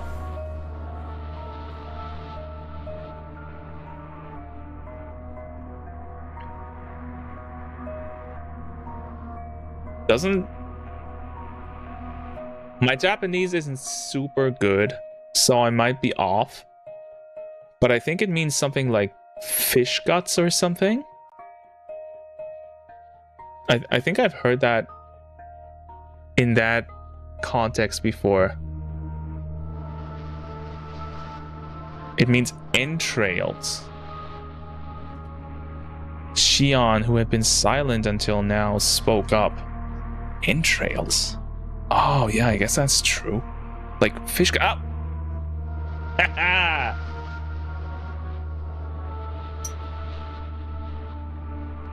Oh, yeah.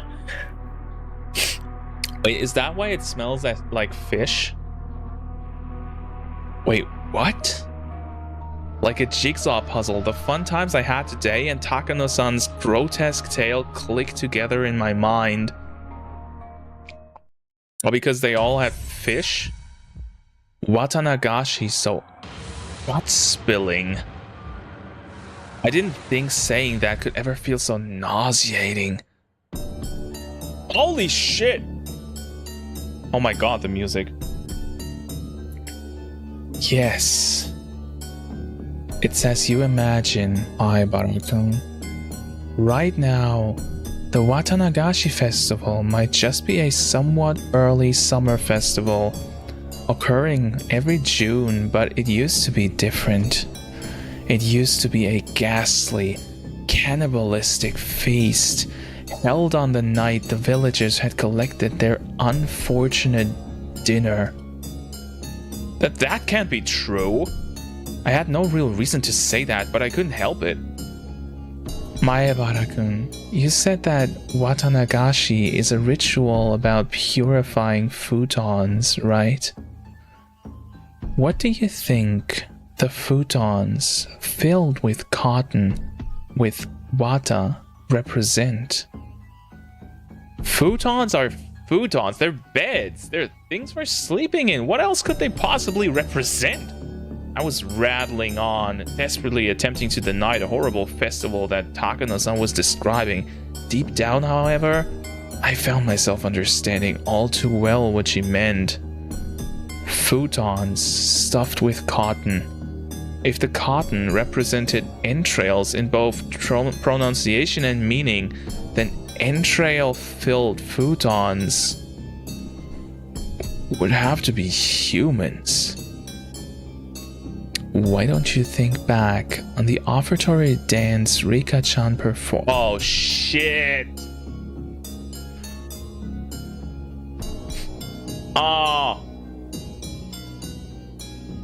Do you know what she was doing up there? No, I don't! I didn't even watch the whole thing anyway! Oh! Shion! What the fuck? Shh! Kei-chan, you're getting too worked up. Shion grabbed one of my ears, reminding me that this wasn't somewhere I should raise my voice. Even so, I still can't suppress this agitation I feel.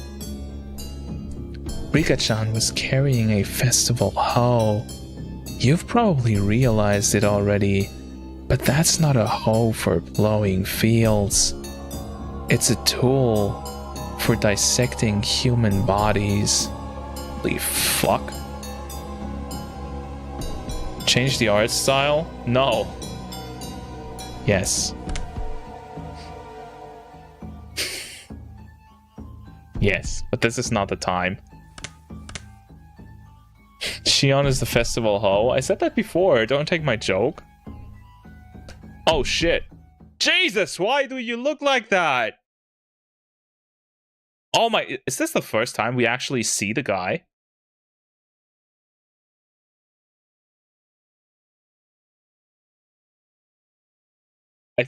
I think this is actually the first time we see Keiichi. And why is there a fucking not... I got a fucking Naginata here. Holy shit. This is the first time we've seen him, yeah. Yo, why is she holding him like that? Oh, you know why. But looks like such a fucking dweeb. He does. I would have imagined him to be, like, not like that. Calm down, Joe. She ain't your buddy.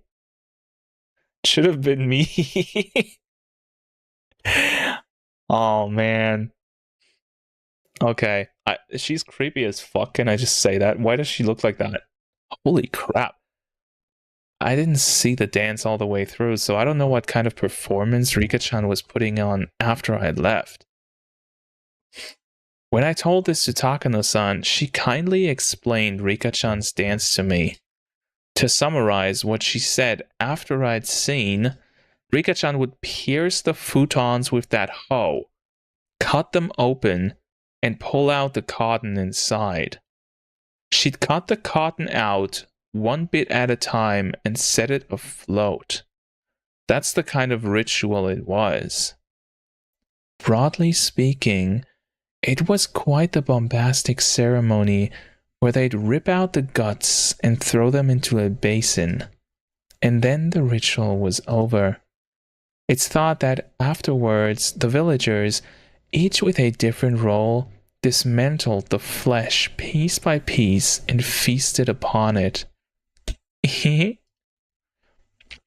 At Takano-san's strangely happy giggle, I felt for some reason violent displeasure. Wait, Rika did this? Yeah, I've told you. So the villagers were real demons all along? Maybe this is just her fucking around? Rika-chan, every day during our lunch break, she'd take a rice-pounding mallet into the schoolyard, and she'd work so hard, sweating bullets to practice for the offertory dance she had done today. All that effort, all that work, Takano-san disgraced it. Even though she worked so hard to practice for today. Takano-san, I think you should choose your words more carefully. Kei-chan's pretty naive, so please don't tease him too much. A moment before I opened my mouth to express how angry I was, Shion stopped me. Can they use Sadako's guts? That would be amazing. Shion must have been fully aware of how that story made me feel. I'm sorry. I thought you'd like a story with that sort of shock value, since you're a boy. Takano-san spoke without a hint of malice as she smiled gracefully. That is not fucking graceful. After hearing all that, did you figure out what kind of stuff is in this storehouse, Kei-chan? See? Look. Shion pointed out one of the walls vaguely illuminated by the lantern's light. There was... Mere moments ago, they hadn't held my interest. They were just boring-looking tools lined up on the shelves. Ugh. All those uninteresting tools that I didn't understand how to use, they all suddenly took on a new meaning, and I couldn't help but let out a groan. At first, they had looked like carpentry tools, like chisels or planes. However, when I thought back, I'd seen pictures of these sorts of tools before. Yeah, they came up in the Japanese history textbook. Yes, on the page introducing the Kaitai Shinsho, or the new text on anatomy. These sorts of things, they're printed realistically in the literature of Germany, capital of the medical world. Hello. These aren't carpentry tools. These strangely shaped tools, they're for dissection. Everyone knows that in the Edo period, they would dissect the corpses of those who had been put to death in order to gain knowledge about Western medical techniques. Illustrations of the dissection tools they used at the time came up in textbook supplements. The things hung up on this wall all looked exactly the same as those. Not just dissection, vivisection? What's that? Oh, while alive. Yeah, even better. If you want a scarier way of looking at it, think of them as cooking utensils. Oh, fuck you. Takano-san, holding the lantern, the only light source in the room, led us along the wall. She had the only light, so I had to walk after her, whether I liked it or not. Look. Takano-san illuminated a coiled chain which left a bigger impression than the other things we saw. The chain in itself was nothing unusual, but further along it were metal fetters that were like hinges, clearly meant for binding people. Oh! Kei-chan! Look at that! Shion tapped me on the shoulder and pointed to a restraining table that was clearly shaped like a person. You find that now! My spine froze. My blood felt like it was turning into sherbet as it crawled up my back. On each of the joints, there were things like chains and iron balls attached. It was like the table was searching for its next sacrifice, ready to spread their arms wide and close them in. It's probably a chopping block. I think you'd strap the sacrifice down to prep them for eating. The words chopping block sent a jolt through my body. When I looked more closely, there were many dark slices carved into it, as though from a knife or a saw. They were the most clear-cut signs of usage you could ask for.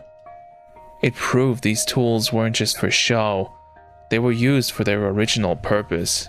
Jesus Christ.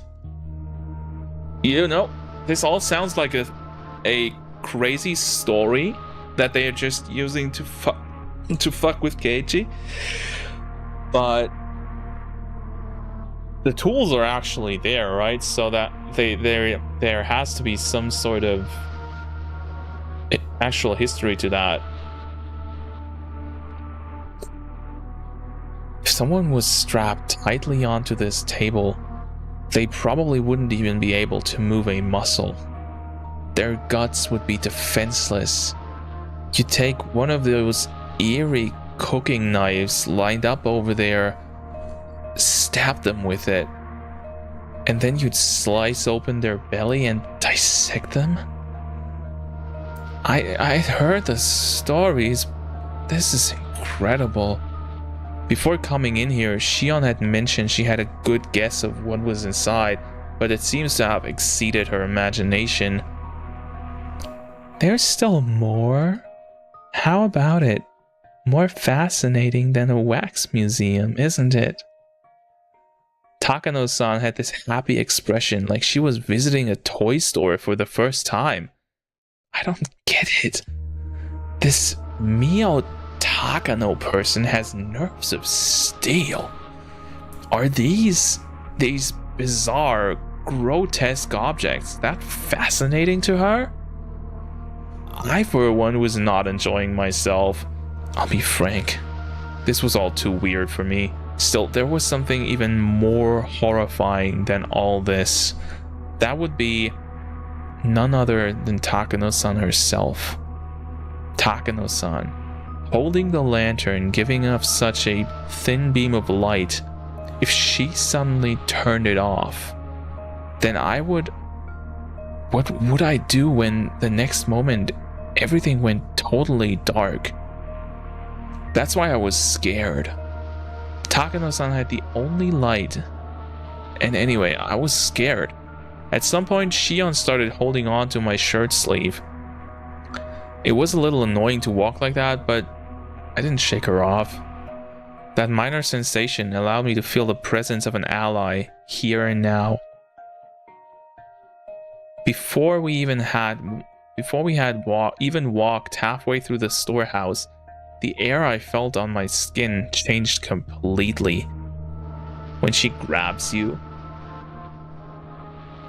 I'd go into an abandoned storehouse with Shion. These cruel tools lined up, all rammed together in this place. Some were horrible ones made to take away sacrifices' freedom, and some were tools made to efficiently... Whoa! You fucker! Oh god! You asshole! Oh my god! Oh my...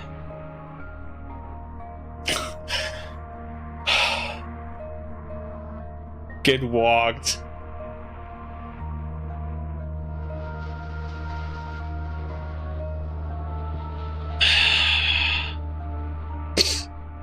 That was worth every soul. Yeah, you got me.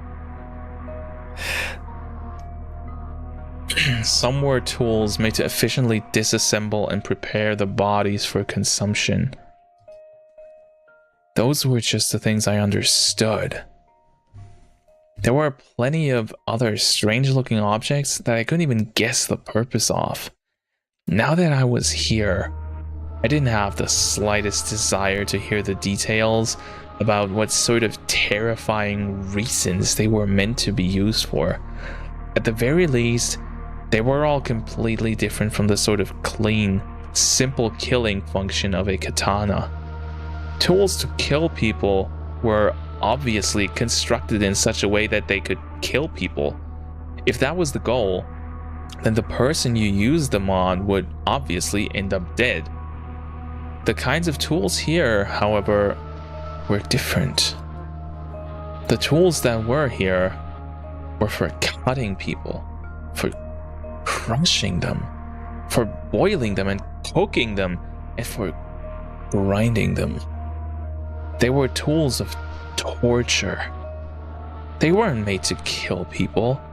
People dying was just an incidental result. Actually, they might not even kill them. If the sacrifices could die during such a horrifying ritual process, that would be nice, but they don't even die in the end. They remain in a state of hellish pain. Perhaps they were only being allowed to live. Only now, in this moment, did I fully realize just how terrifying and fearsome that difference was.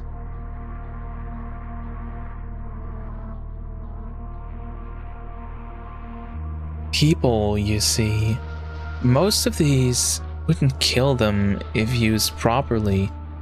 Takano-san, as if reading my mind, displayed a shocking smile. Burning at the stake, the famous method of execution for witches, will kill the person immediately. When the body suffers extreme burns on the skin all over, the decomposition of the skin's chemical makeup produces poison-like symptoms and causes an immense shock to the victim. Though I suppose it's still very cruel compared to the guillotine, you'll have to wait far longer for that to happen. She described such horrors in a strangely medical way. Well, she's a nurse, right? Shion immediately answered the question I had. Takano-san is a nurse. Didn't they say that before? Or was that in the first game? There's a saying that nothing can scare a doctor. I guess it's true. Oh, and also, there was a method of execution in ancient Rome where they would grill the person. Just like a barbecue. They would cover the person in wire netting and slowly cook them over a charcoal fire. Jesus Christ. To think the memories of when I went to a day camp with my family would come rushing back of all times now, so vividly. That's what it was like. Apparently, they wouldn't die too easily for some reason. According to one source, even if they roasted one side of a person to a crisp for an entire night, they would still be conscious and able to speak fluently. Is that true? That sounds untrue.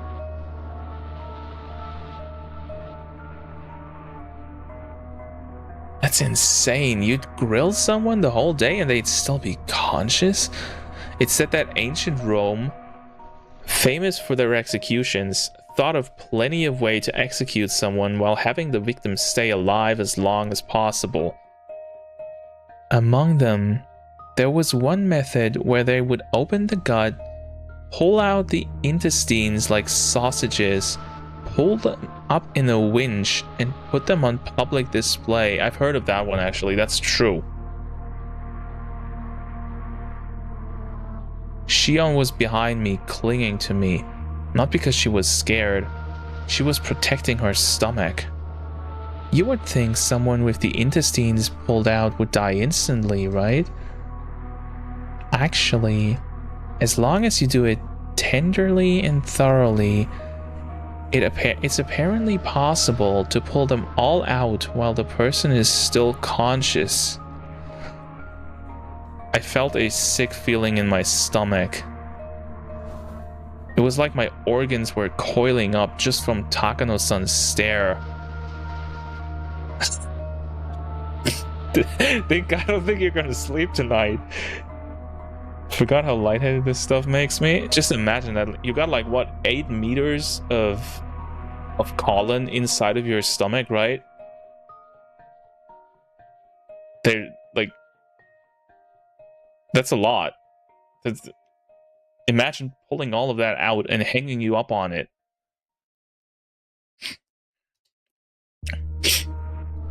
Though pulling them out with a winch was a rather exaggerated method. In a more barbaric way, they might slice open the gut, then cut the intestines out and throw them everywhere. It's quite imaginable that they did dreadful things like that too, isn't it? However, those being put to death are conscious. It must be far more terrifying than painful. She spoke with pleasure and as if she had come here on a sightseeing trip. Let's be real, this woman is the scariest part of this game so far because she's just batshit insane. I heard Shion gulping multiple times near my eyes. Perhaps Hinamizawa, or rather Onigabuchi village, did something like that for the Watanagashi festival. Yeah, but if they use a hoe like that and strike it into their victim, they would easily die, right? Because you wouldn't just open the gut, you would damage the whole, like all the intestines, you would easily like rip their liver and shit.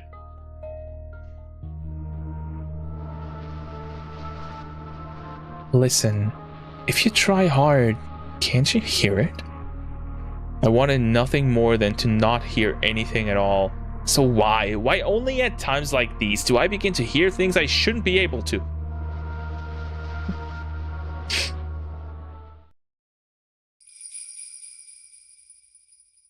The fuck? What was that?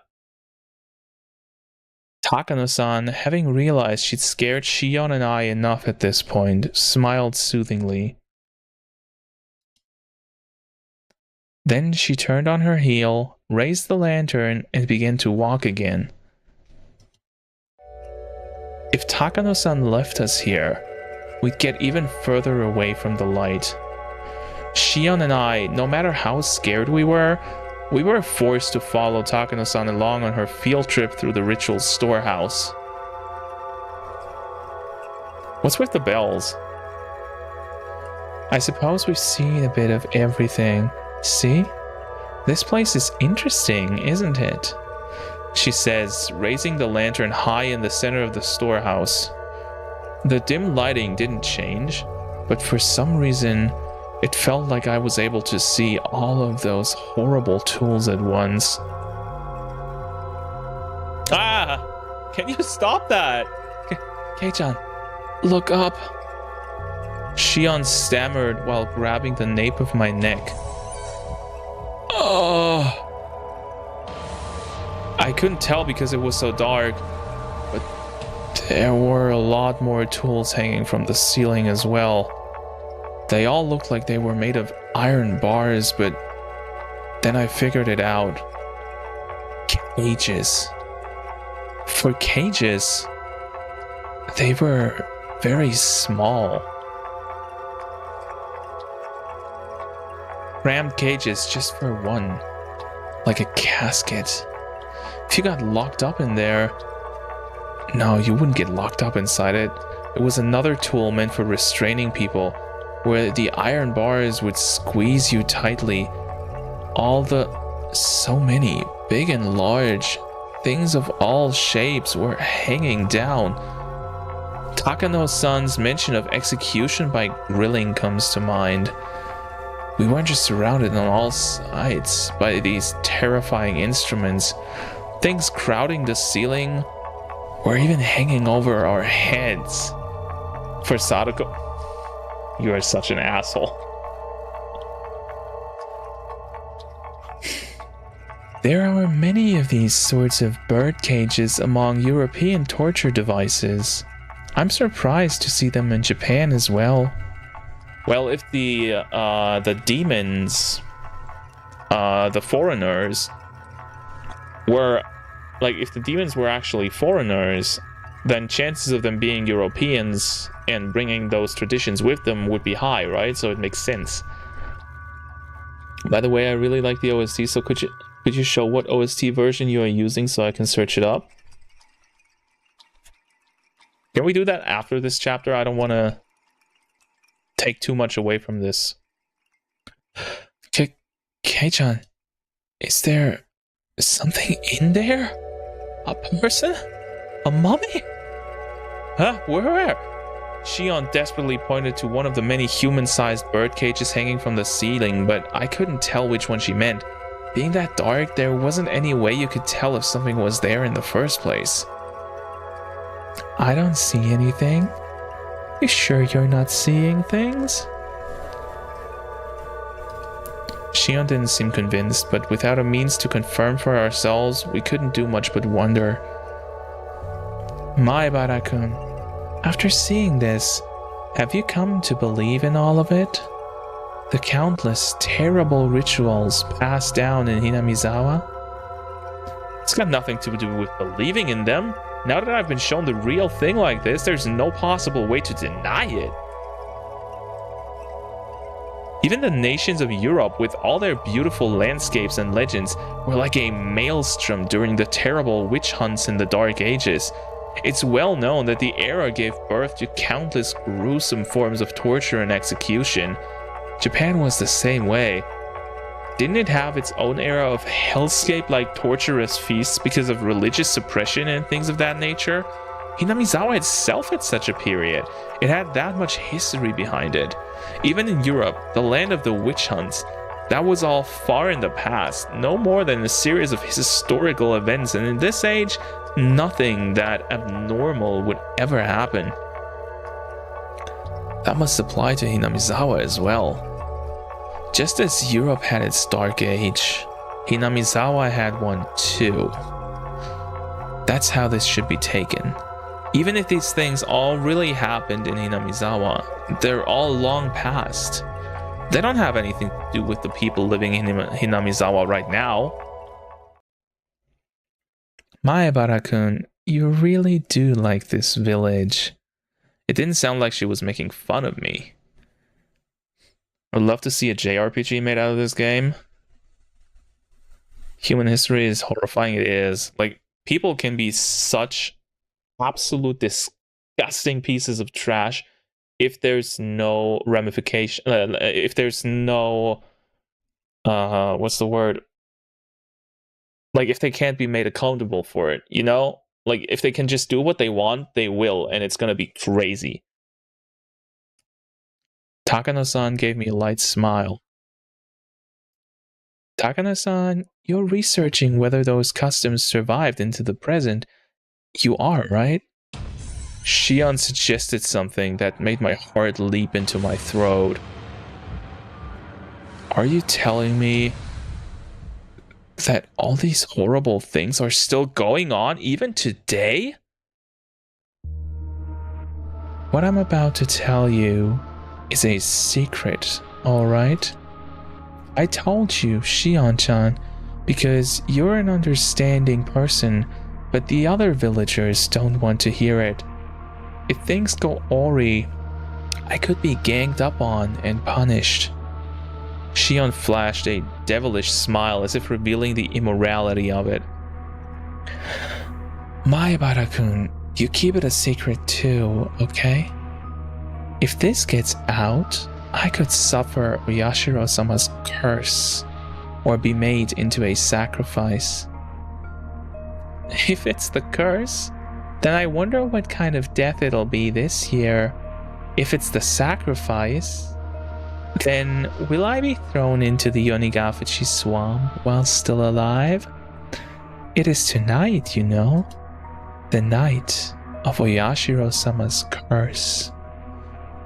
Takano-san said, bringing her face right up close to ours. What was that supposed to mean? What was what supposed to mean? As if to say that if she had the choice, she'd rather suffer the curse. That was what she seemed to be implying. Sometimes the sound effects really get you.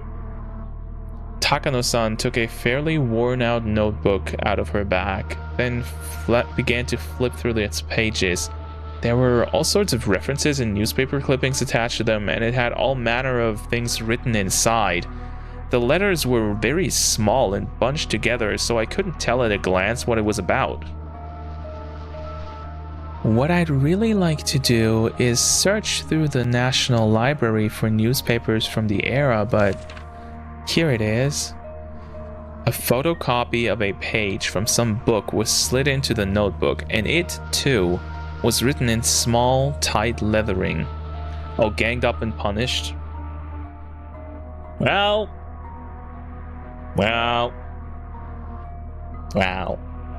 don't know. Like the other pages, I couldn't tell what it was about just by glancing at it. This is a story that actually happened. It was around the end of the Meiji era. They discovered an unknown, mangled corpse, the victim of a murder in Onigafuchi village. An old newspaper clipping attached to the page spoke of something that was no mere rumor or fairy tale. We don't have most police documents from the time anymore, so it's all based on oral traditions and memories. See? It's not very clear, but it looks like a cutout of a newspaper from the Meiji era. Never before has there been a corpse treated with such cruelty and inhumanity. Could it be the work of a demon? Being a copy of a copy, it was very hard to make out, but it was more than enough to make me feel strangely tense. Near the end of the Meiji era, in old Onigafuchi village, a mangled corpse was discovered. The identity of the corpse was unknown. It wasn't even in a state where it could be identified in the first place. It was missing a head, and each limb was separated from the body. Wait, is that about the construction dude? This is in the 90s, so it's honestly understandable why they have torture devices and get 11-year-olds to cut open humans. Absolutely understandable. Skin had been peeled off of the entire body, and there were markings that implied terrible torture in every place imaginable. Not only that, but the belly had been cut open by a sharp knife, with the entrails completely dragged out. Jesus Christ. The police immediately began an investigation, but since they couldn't even determine the identity of the victim, much less the criminal, finding answers was extremely difficult. Do you understand what it must have been like? I couldn't imagine such a strange sight, even if I tried. This was the first time I was ever thankful for my lack of imagination. The victim was skinned while still alive, underwent all kinds of torture, and was killed brutally. The author here also thinks that even after death, the remains were divided and dissected even further, the epitome of inhumanity. I'm of the opinion that the entire process was performed while the person was still alive, though. What do you think, Maebara-kun? She spoke in a way intended to make me imagine even more vicious things. As my brain was already far over capacity, however, there was no way I could imagine anything more brutal. Then when I broke my gaze from Takano-san's, those strangely shaped, weird tools were all around us. I wonder if you could faithfully reproduce the mutilated corpse discovered at the end of the Meiji era with the tools found in this place. I want to deny it. I don't want to admit that something so terrible could have happened at all. Even so, they were so strange, so terrifying, these tools, and as if they had seen through my attempt to escape from them, they did nothing but ridicule me silently. So, that creepy incident, what was it in the end? The author says that regarding Onigafuchi Village's dreadful customs, they've survived into recent post-Meiji days, and that perhaps they lasted until around the beginning of the Showa period. This corpse, at a glance, appeared to have been brutally killed after a period of torture. In actuality, however, it was the pitiful sacrificial remains of the man-eater's terrifying feast. The corpse was just leftovers. It was so fantastic, so strange, that it didn't feel real. Was this an extension of the legends too? It happened in the Meiji era though, which is just too recent to be called a legend. Also, there's a newspaper clipping right here suggesting it. Okay, but even if it really happened, it was a long time ago, right? I mean, the Meiji era ended 100 years ago. That's all. Only 100 years ago. Besides, it kept happening even after the beginning of the Showa period. Like with the uproar around the post-war canned flesh incident. Oh, I apologize. That story was taboo, wasn't it? What the fuck? What's the canned flesh incident?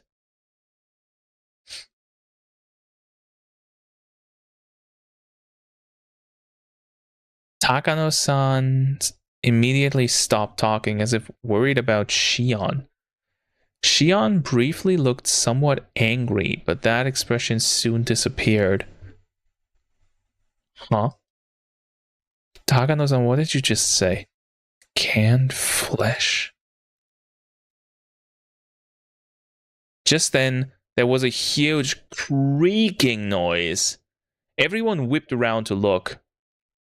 Hey there.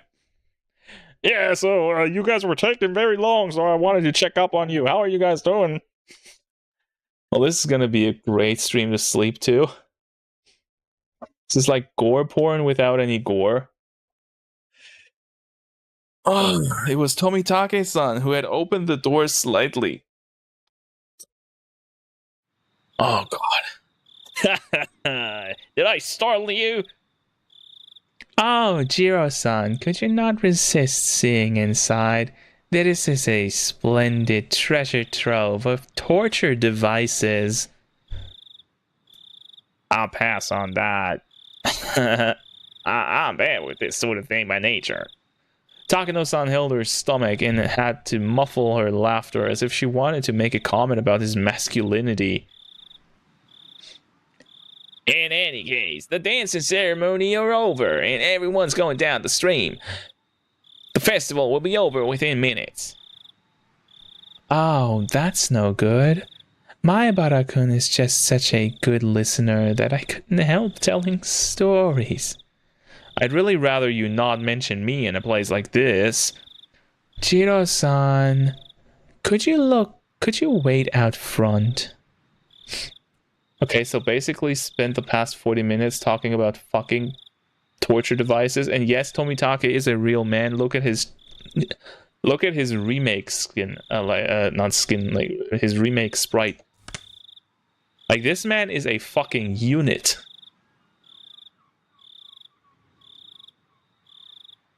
Am I hearing seagulls?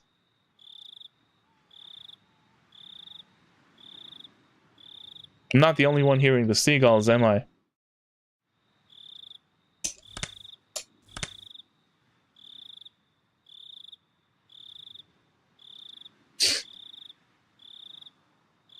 I want to take a few pictures.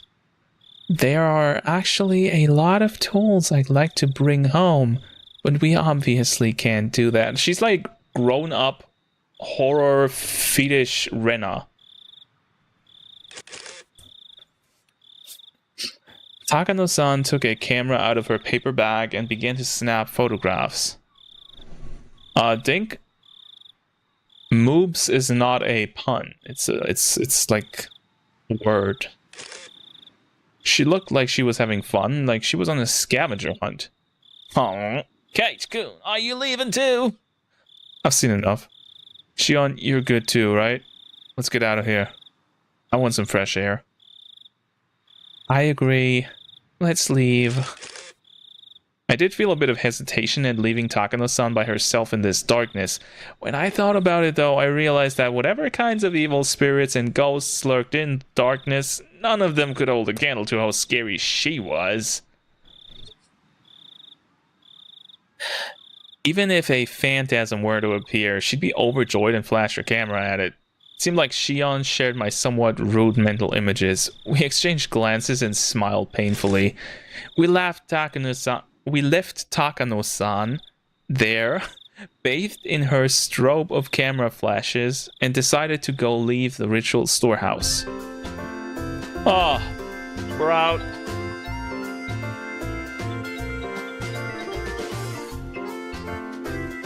Oh. Takano's so dead. Yeah, she is.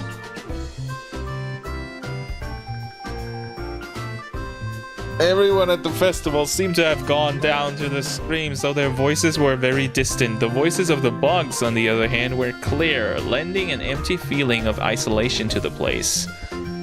How was it? Interesting? Tomitake-san gave us a somewhat mischievous grin. He should have been able to tell by looking at how pale our faces were. I should have kept watch outside with you, Tomitake-san.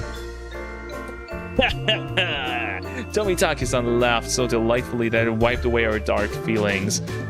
How did you fare, Shion-chan? Were you scared? I was prepared for it, so I wasn't too afraid, but seeing the real thing was powerful. Shion spoke like she wasn't scared at all. She really had been quite afraid, but seeing as how I was in a way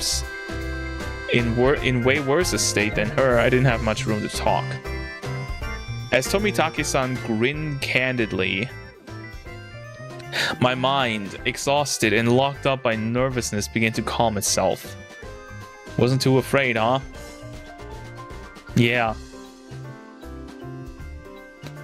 Was Takano-san an adult about this little expedition?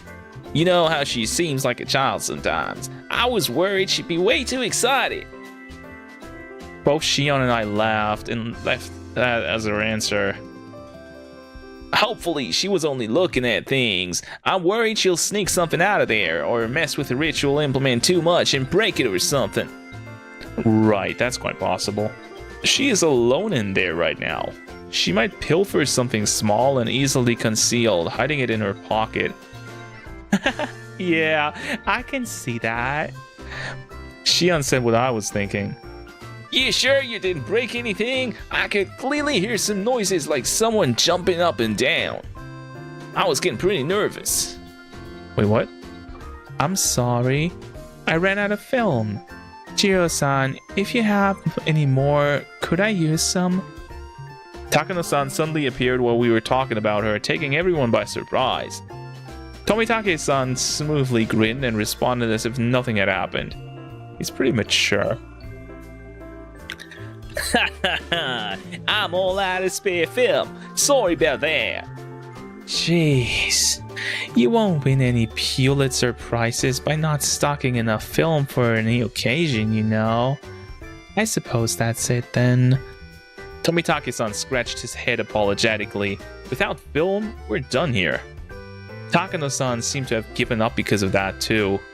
We checked carefully to make sure we hadn't left anything inside, then closed the door and turned to the heavy padlock we left beside it. Takano-san, you didn't sneak anything out, right?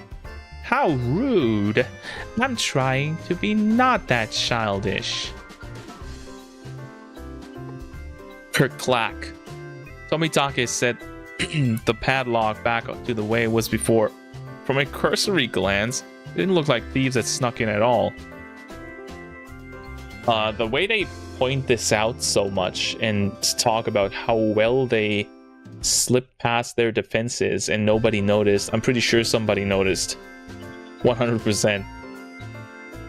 Okay, let's get over to the stream ourselves. If we don't at least set some cotton afloat, there won't be any point in coming to the festival. Tomitake-san spoke brightly, urging us all on, setting cotton afloat down the stream.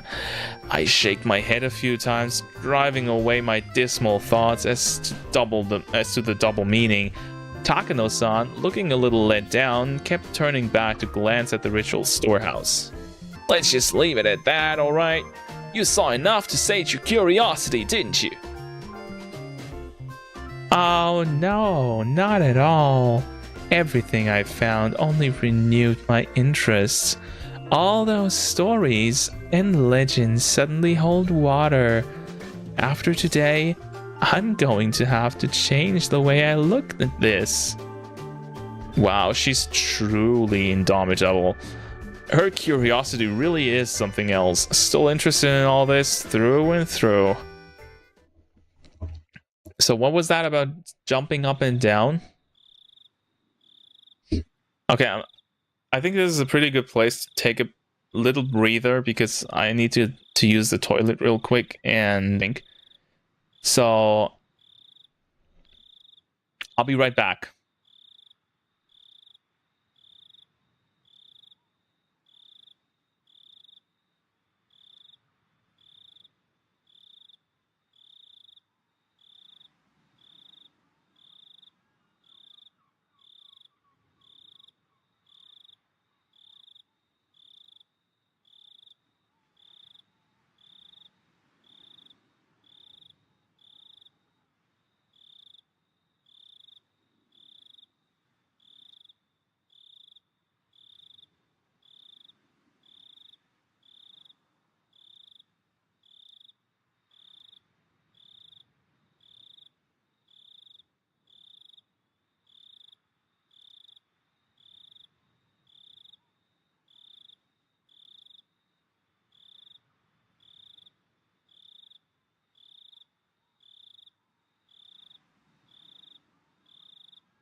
What is good? I am back. Hello there.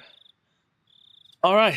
Well, that was an interesting little scene that took a long time, but we made it through. We got through the great lore dump, as Jay said it, which was accurate. And now let's see how everything plays out after we basically defiled Oyashiro-sama's thing, because they kind of didn't really talk about it a lot, but the statue was in the middle of this room, right? So my thoughts are, if somebody actually saw us turn on the light, pro stream is dying. What?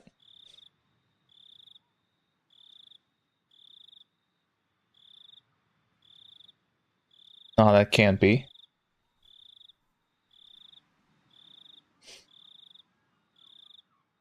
That should be fine.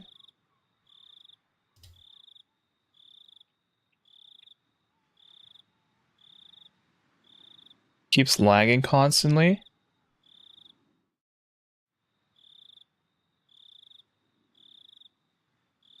What?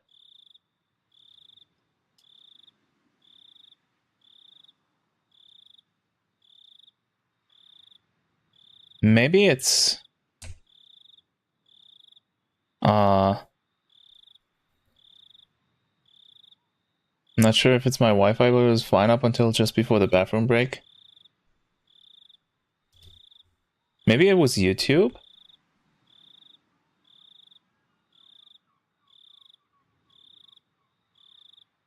No, wait, I'm actually...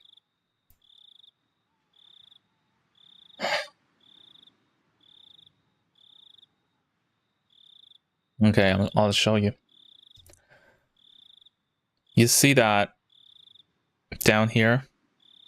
I don't know if you can actually hear me right now. This is a bit cursed, but doesn't matter. This is the amount of lost frames I have over the course of the whole stream, and this is my upload. So this should stick at 10K and not really drop, but currently it's fluctuating a lot.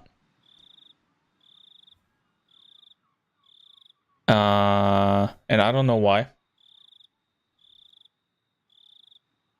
So we're gonna do the same thing we did last time when this happened, because apparently my internet company is just complete shit and I can't stream for a full fucking day. I will restart my internet. That means that the stream will probably be gone for like a few seconds.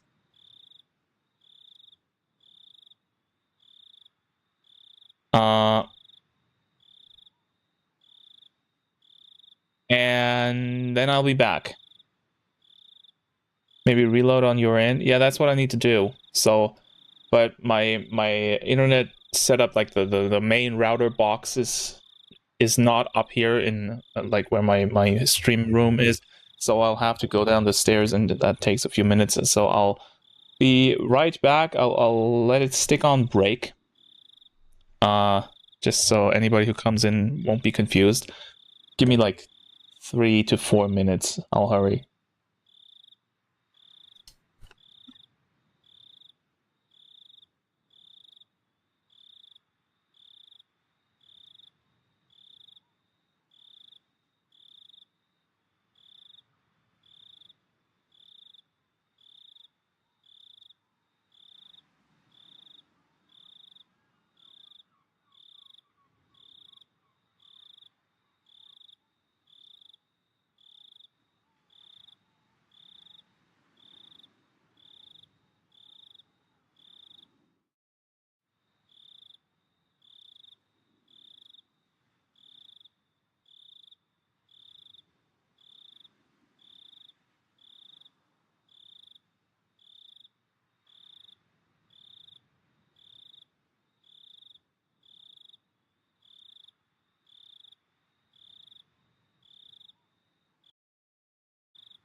Right, I'm back. And hopefully live. Well, I guess we'll see about that. I'm live on YouTube. I'm live on Twitch.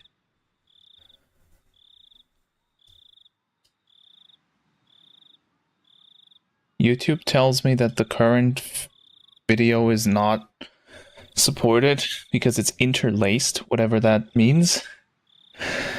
But it seems to work fine from what I can see. So seem to be good, yeah. All right. Well, then I guess that means we're back. Hopefully, for now.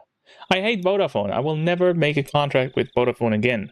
As soon as we get fiber in my city, I will switch to fiber and be rid of that shit. Even if it costs more. Okay. We descended the stone stairs, and all the people crowding the stream came into view. Near the bottom of the stairs, we could clearly see people receiving cotton that had been cut out from them. Then wishing upon the cotton and setting it afloat down the stream. The festival was already over. Damn! I missed my chance to photograph the best part of Watanagashi.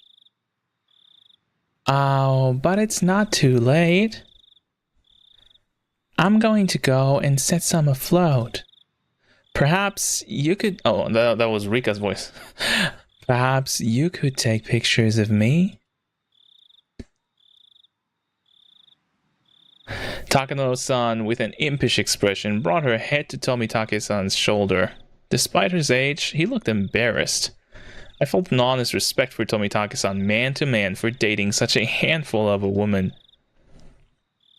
Goodbye then, Maebara-kun, Shion-chan. We're going down to the stream. Would you like to come with us? She just said goodbye. No. I couldn't get in your way. Please take your time.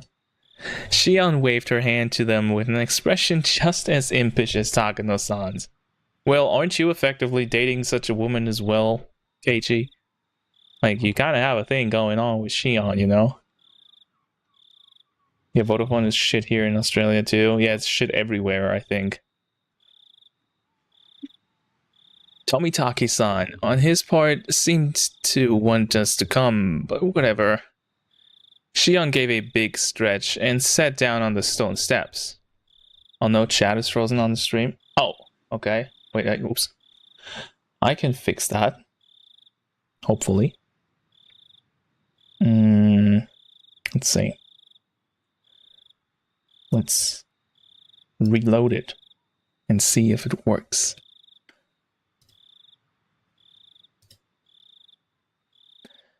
Should work again. If it doesn't, I'll pull up the original YouTube chat. Nobody's on Twitch anyways. At least not chatting. If you're watching on Twitch, then hello.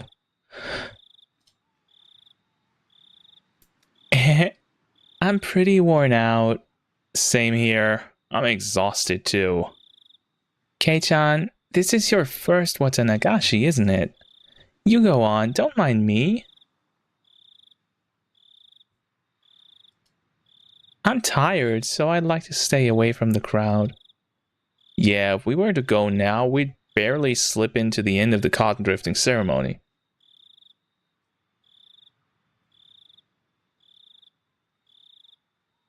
Okay, I think the chat is not working. Okay, let me fix that. We'll disable this one, or rather, you know what? We'll pull it down here to the middle, so if somebody on Twitch actually pops in, they can talk. And I'll enable YouTube. And there we go. Aha. Nice. Welcome to live chat.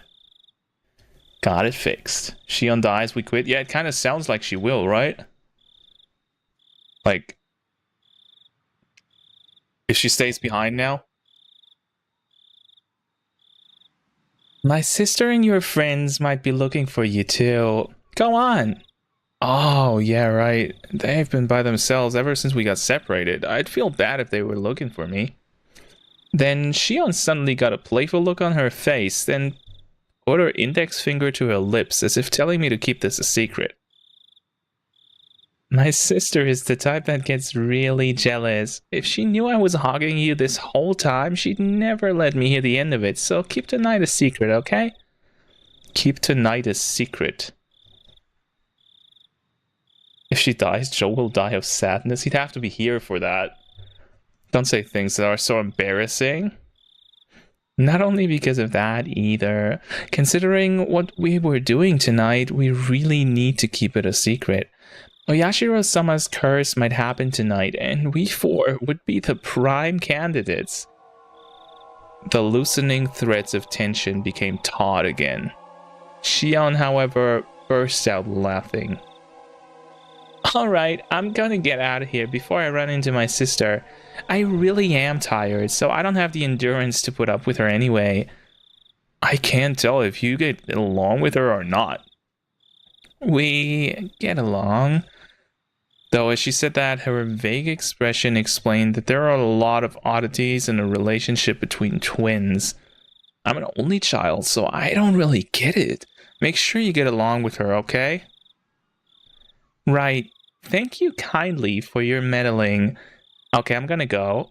You should hurry up if you want to make it, Kei-chan. Watanagashi really is about to end. Shion stood up and brushed the dust off her backside. Can I brush the dust off her backside, please? After watching her do so, I returned my eyes to the final... He watched her ass. I returned my eyes to the final ceremony of the Watanagashi festival below me. Seriously, though, what was that sound, anyway? It was kind of unpleasant and creepy. What? Huh? What sound? The sound. You know, the banging noise. It was really loud, wasn't it? I was giving her a blank expression, so Shion stared hard at me. I stared hard at her, too. Sorry, Shion. Could you give me the short version? What was making noise? Wait, Kei-chan. It didn't bother you? When all's said and done, it was like we were speaking two different languages. Shion, explain it to me without jokes from the beginning, will you? What's this about a noise? Kei-chan, you quit joking around too. Really, honestly, it didn't bother you? Neither of us was giving any ground, and both of us were staring at the other in disbelief. We were answering questions with more questions, with no sign of an actual conversation in sight. Baffled, I hailed the urge to shout at her and asked politely one more time. I'm going to ask one more time, okay? I'll ask the questions. Shion nodded silently. Okay, here goes. You said there was a sound. What are you talking about? The banging sound. It was like a kid. It was jumping up and down on floorboards somewhere far away. It really didn't bother you? There was nothing to be bothered by. When did you hear this? I never heard anything. Wait, Kei-chan? Are you serious? Shion, as if she didn't understand my plain and simple answer, pressed me further, her expression serious. I have no clue what she's talking about, but if it has Shion acting so like this, whatever it was, it gave me the creeps and sent a chill down my spine. It was while we were looking around the inside of the ritual storehouse with Takano-san. About the time she started her stories, I think it was. Little by little, louder and louder, off and on. She heard a banging sound like a child jumping on distant floorboards. That can't be true. Don't start trying to scare me after all that. I didn't hear anything at all. In fact, it was so utterly silent in there that my own heartbeat was almost deafening. Please don't try to scare me either, Kei-chan. It was like something was making noise in time with Takano-san's scary stories, and I was totally creeped out the whole time. The chill froze from my spine to the back of my head. My blood turned cold as it crawled up my body. When it reached my head, my mind froze over. You and Takano-san weren't paying attention at all to it, so I pretended to not hear it either, but you heard it, right? It happened a bunch of times, and it was really loud. Shion's eyes were begging me to tell her I heard it. I had no doubt, however, that my own eyes suggested something entirely different, a "you've gotta be kidding" look.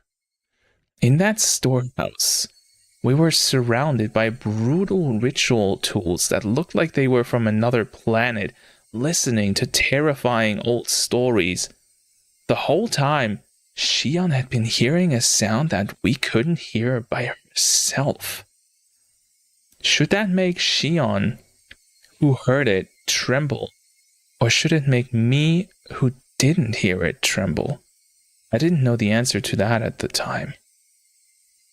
What is this? What the fuck is going on? Schizo time? Wait, is Shion... What? We did hear a sound. The bells, right? That Takano was talking about. For now, Shion seems to have made that decision before I did.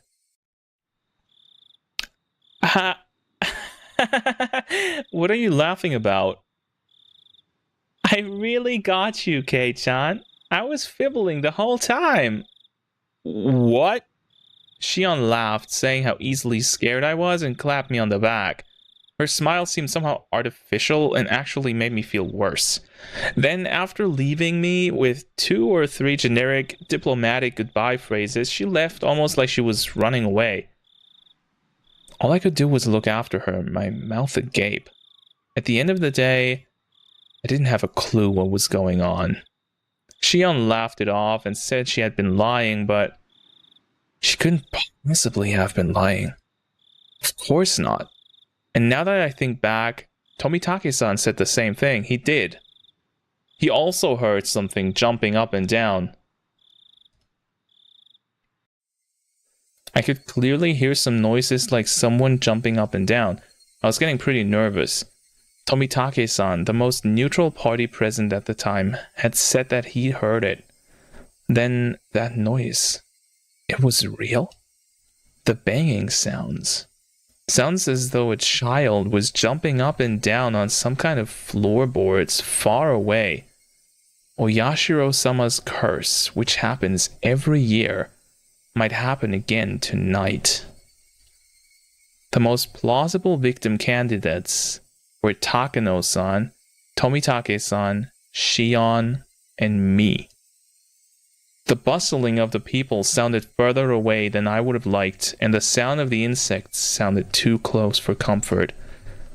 I'm near so much human warmth, and yet I can't ever go back there again.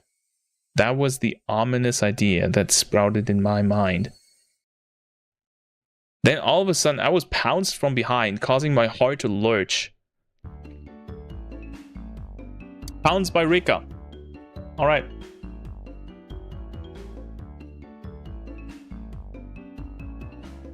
Keiichi, we found you. It was Rika-chan. When I turned around, Mion and Rena were there too. We finally found you. Now we just need to find Sadako. Well, she did. Everyone got split up this year. We should make sure we have somewhere to meet up afterwards next year. How? You're right. It's a festival, so we should all be together. I listened to Mion's happy declaration with a little bit of guilt. Keiichi, did you root for me while I was dancing? Yeah, I saw it all. You did a great job all the way through. No mistakes either. Oh, did you make a mistake? Oh, he fucked up. Yeah, that's right, Rika-chan. That didn't count as a mistake. I tensed up as I realized I'd made a mistake of my own. Mion slapped a hand on my shoulder a little roughly. A gross sweat broke out over my whole body. Did you do it too, Kei-chan? Did you get some cotton and send it down the stream? You haven't yet, right? Is what I could feel her saying. Without the courage to tell any more lies, I lifelessly shook my head. Huh? Oh fuck, we back to this shit again? Wait, what shit? You haven't, Kate-kun? You should go now or it'll be over. It'll be over. Sorry. This is my first Watanagashi, so I don't really understand the rules and stuff. The Rika stuff I said a few lines ago?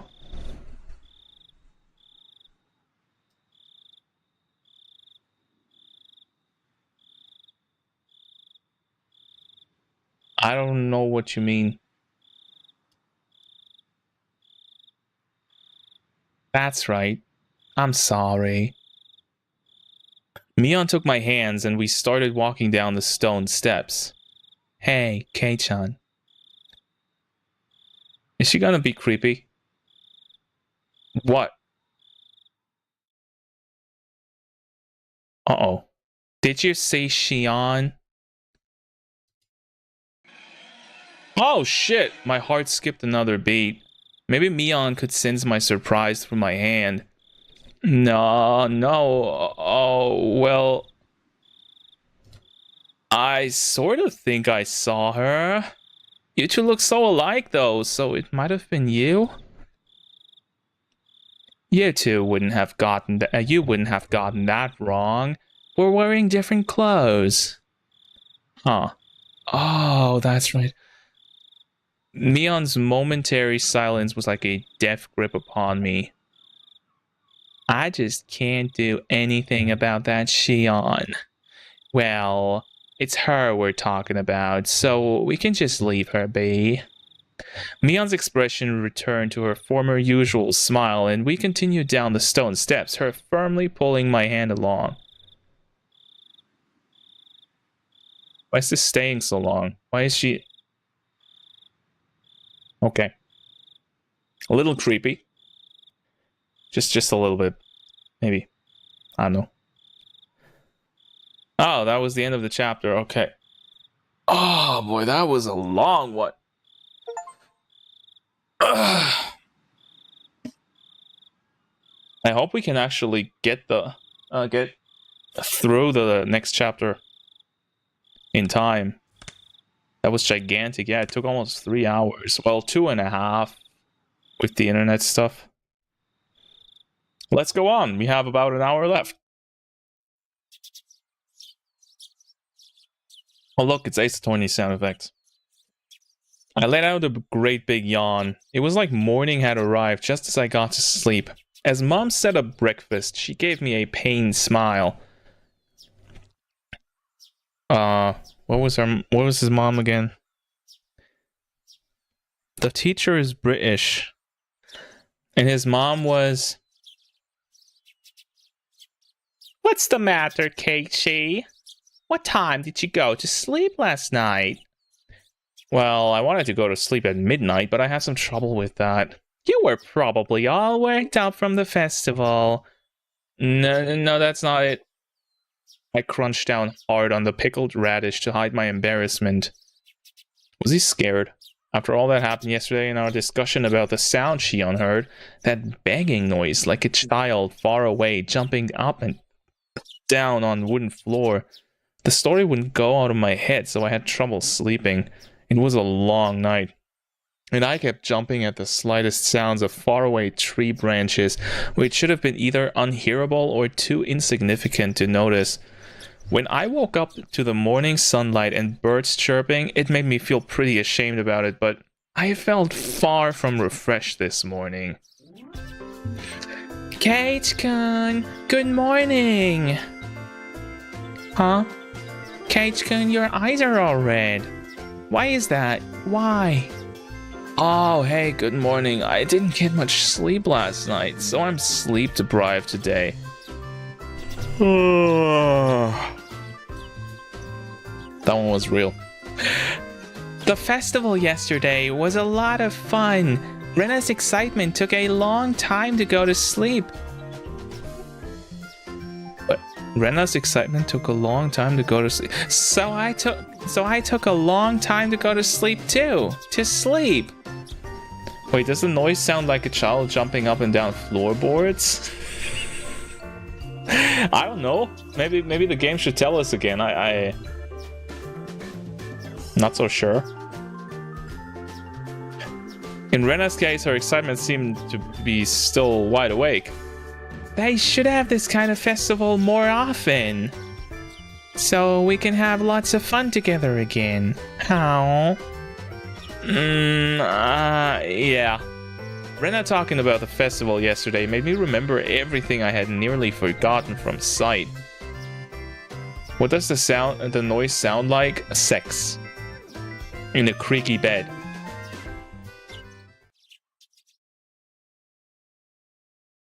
The inside of the ritual storehouse that had been utterly different from the relaxed, bright, everyday life of Hinamizawa.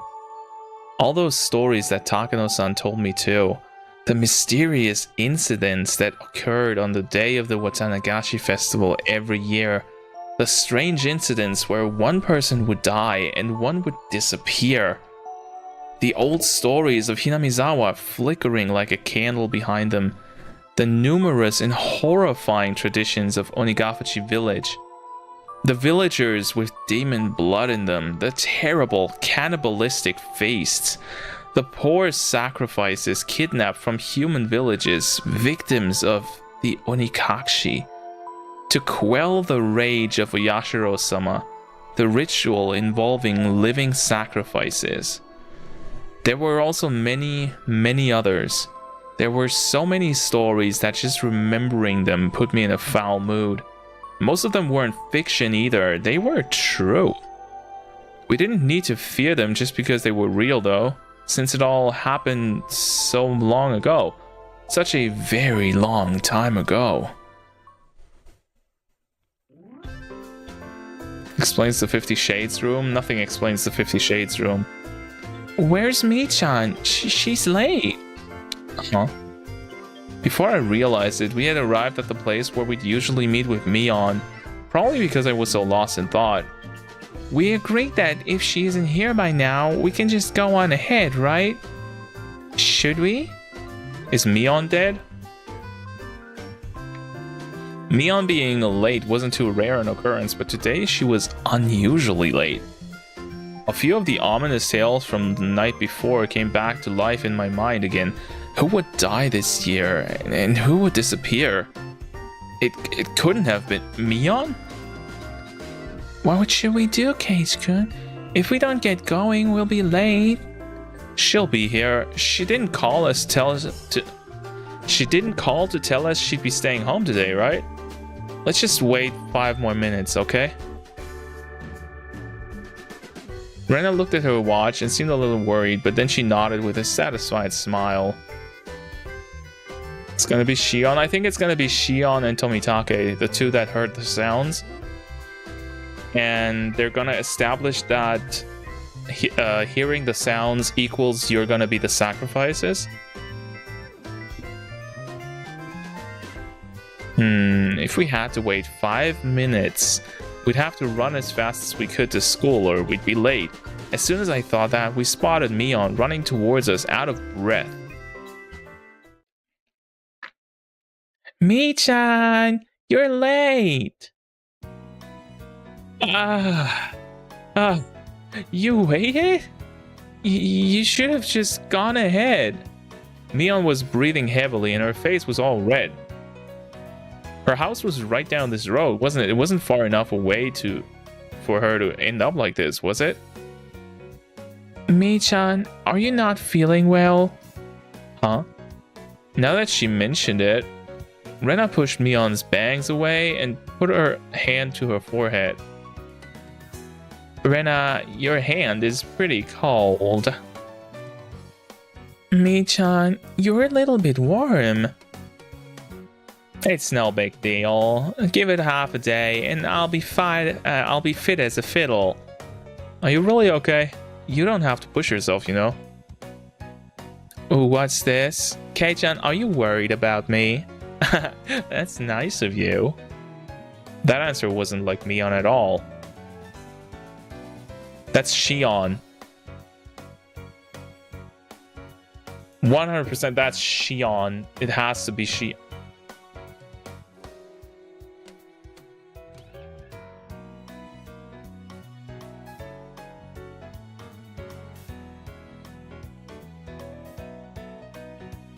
She must have had it pretty bad.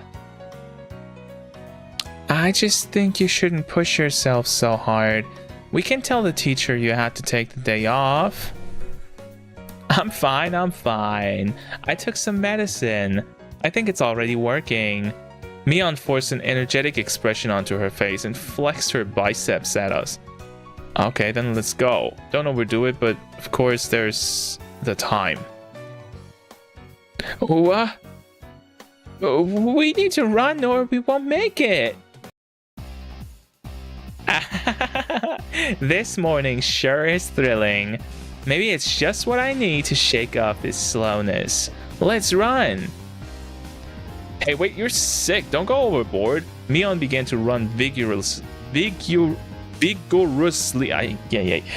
Oh, anyway.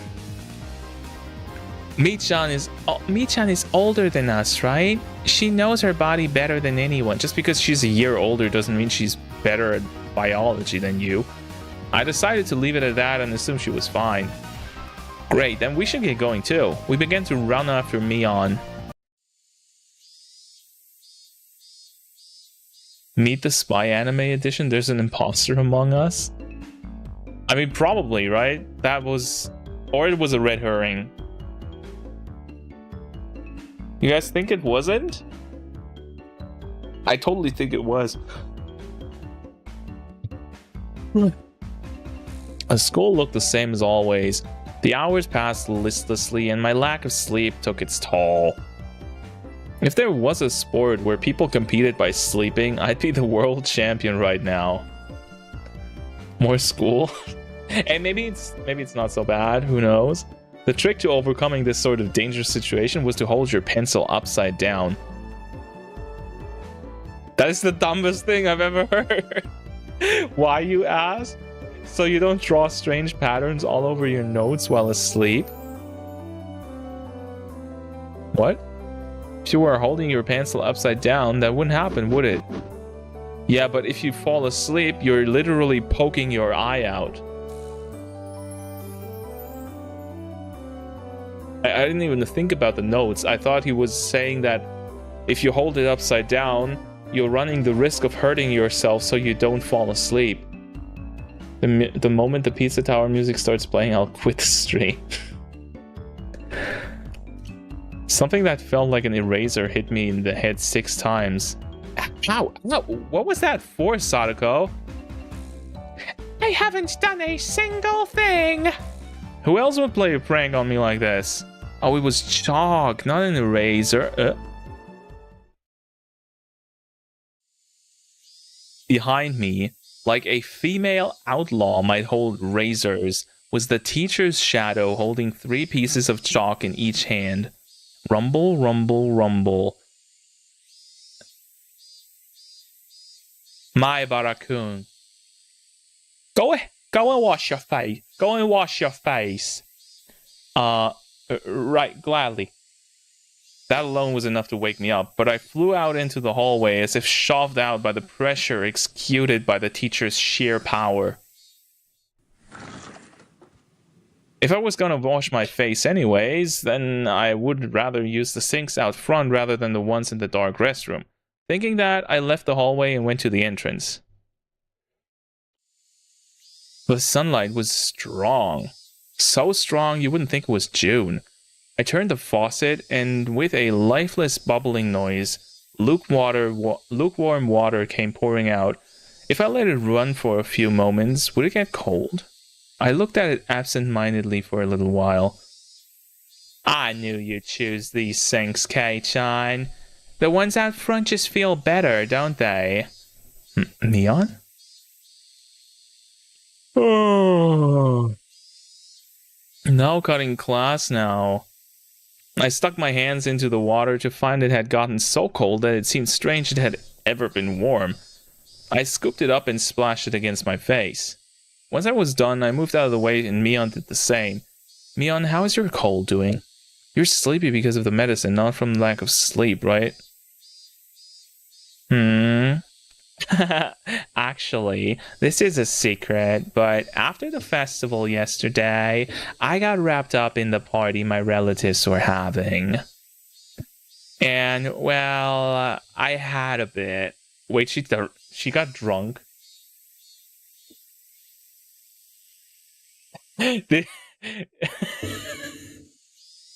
Seriously?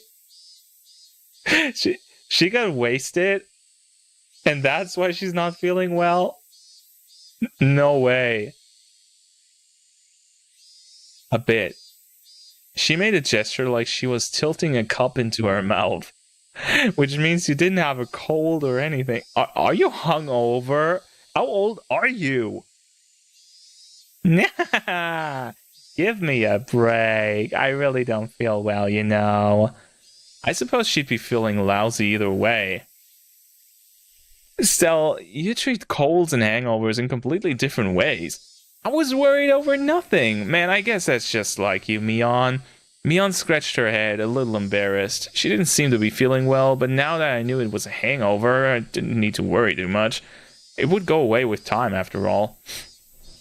Oh, but my head really is pounding, so... The teacher told me I should go home early. Ah, you cheater. So, are you going home now, Mion? Now that I looked again, Mion had her bag with her. She must have been on her way home. Yep, I feel bad about it, though. I'll get some rest at home like a good girl. Sorry, I can't make it to the club. Would you take over as leader for today, Kei-chan?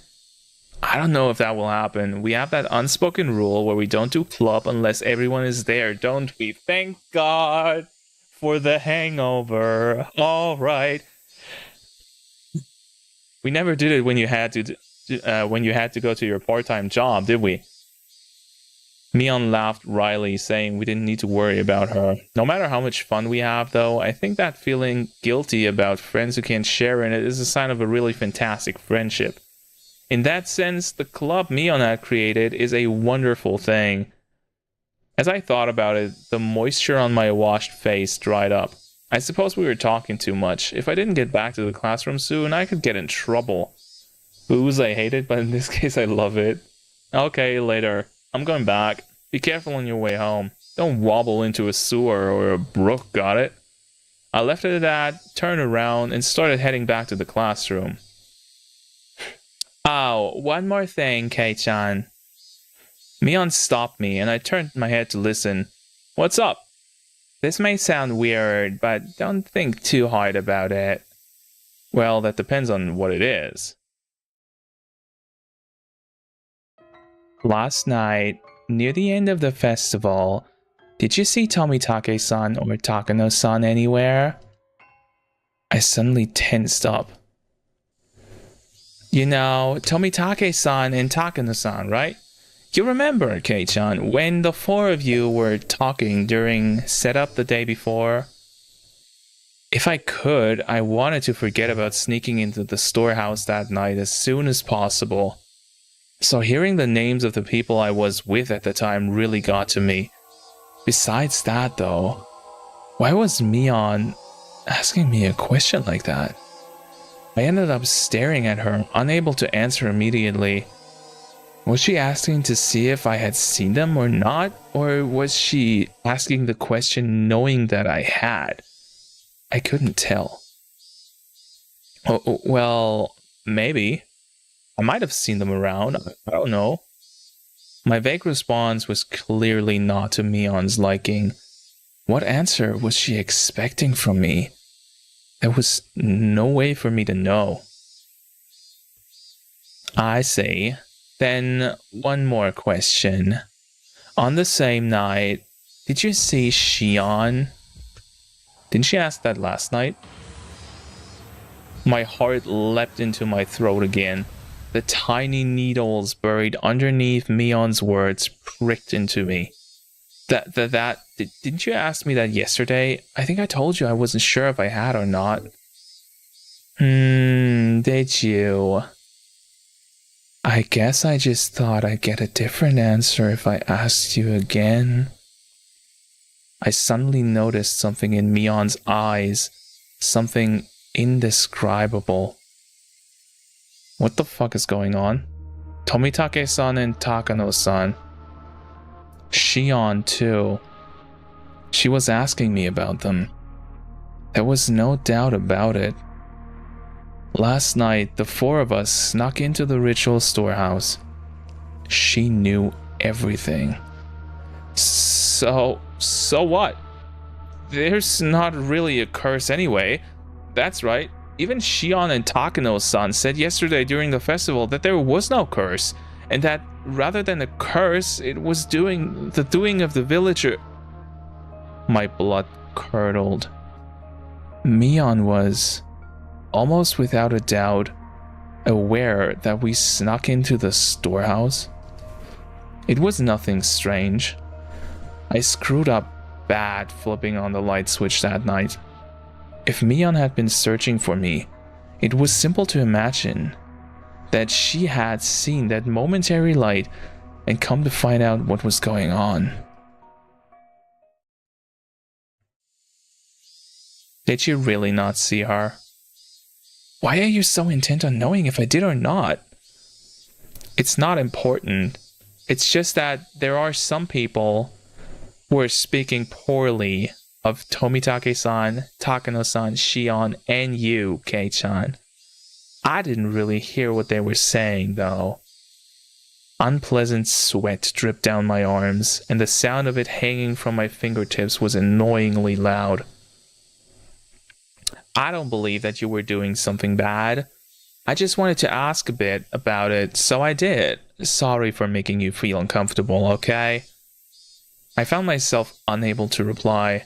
My reaction must have made it obvious what the truth was, and yet I couldn't explain myself. Kei-chan, you weren't with Tomitake-san, Takano, or Shion, right? Yeah. I finally wrung out an answer between ragged breaths. Mion's expression softened a little. That's good. I'll have to tell them. You weren't involved in anything bad, Kei-chan, so I'll make sure to tell everyone. Who's everyone? Yeah, please do. Tell them I wasn't doing anything bad. To everyone, make sure... Everyone. Who is everyone? Okay, later. I'll be better tomorrow. Bye-bye. Yeah, who is everyone? Like the village council or something?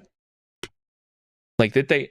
Wait, was the after party she was talking about like a meeting between the big people in the village because they found out that they were sneaking around? Wait, Mion, what do you mean by everyone? Everyone is all the high shelf whiskey bottles that Mion consults. Everyone is her schizo mind.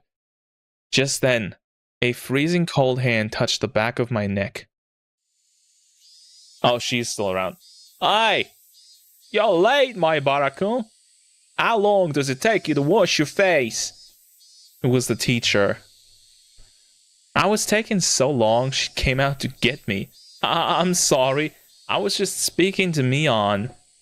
I turned around, but Mion had crossed through the schoolyard without me realizing it and was now standing at the gate. Come, back to your studies. Quickly now. The teacher was being insistent. We returned to the entrance.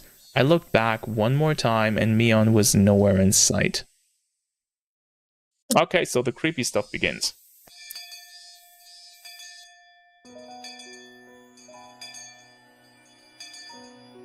Keiichi, you haven't seemed well all day. It's clearly because he had far too much fun yesterday. I don't want to be told that by the one who got lost. Your face was all red and you were nearly crying. Sadaka-chan was so cute last night. How? My friends did their best to try and cheer me up, but it didn't lighten my mood. Was it far worse than I thought? Had I really done something that terrible last night? These thoughts remained with me for the rest of the day. I mean, I think if he just told me on it would have been fine, right?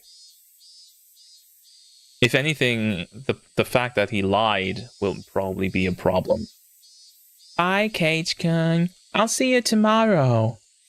At the time I realized it, I was in front of my own house. Bro jumped in the closet and doesn't want to come out? What do you mean? That's the issue with Keiichi? I mean, that was the problem in the first game, and it feels like it's gonna be the problem in this one as well. He doesn't talk. Like, he doesn't talk to his friends. I think if he talked to his friends in the first game when he started becoming all paranoid and stuff, it would have been fine. And will it be the same here? That he just eats all of it up and doesn't ask for help? Mi-chan had a cold, right? Could you have a cold too, Keiichi-kun? Could you? He's literally unable to share information with people. Yeah. Huh? I'm fine. I may look scrawny, but I never missed school because of a cold. Both you and Mi-chan didn't look so good today, though. Thanks for worrying about me. I'm fine. Idiots don't catch colds, remember? Rena smiled, then waved to me and left. Whew. With my shoulders bobbing up and down from breathing heavily, I entered the house. As soon as I got back, Mom called out to me. What?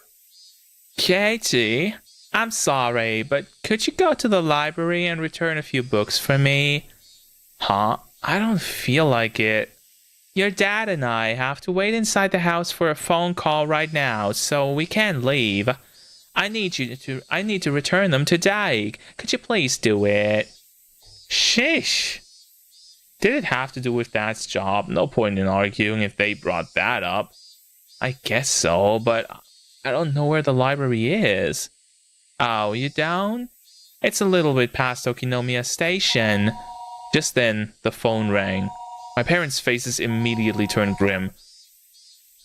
Mom snatched up the receiver. Hello, Maibara speaking. I'm sorry? Yes, he's right here. Then she thrust the receiver at my face. It's for you, Keiichi. Don't take too long, okay? Try to ask who it was from, but asking the person on the phone directly would be faster. Hello? This is Sonozaki. Well, the younger one. Hello. Do you have time to talk right now? It was Shion. The older sister had a hangover today, but the younger made no reference to it. Shion? I thought she'd be sleeping in today with a hangover, same as Mion. What? Mion had a hangover? That's so like her. She laughed warmly, but Mom glared at me, suddenly telling me to finish up. Whoops, sorry. My parents are waiting for an important call, so I can't talk too long. What do you need? There's something I wanted to talk about, but if we can't talk long, I guess that's that. She sounded a little disappointed. What would Shion want to talk to me about? Now I was interested. Oops. What'd I do? Then how about we meet in person? If you could show me where the library is too, that would be great. You mean the public library near the station? Yeah, that's fine. I go past there on my way to work anyway. Okay, then you know where I usually meet up with Mion? At that intersection where the small path from the Sonozaki house splits. Oh, Kei-chan, did I not tell you? I don't live at the main house. I live in Okinomiya. Oh, is that why she doesn't go to school here? If we could meet by the ticket machines in Okinomiya Station, that would be great. Main house? Living in Okinomiya? Now that you mention it, it always seemed like Sonozaki's sisters weren't communicating. Did they live in different houses? Also, now that you mentioned it, Rena said she'd never met the younger sister despite going over to play sometimes.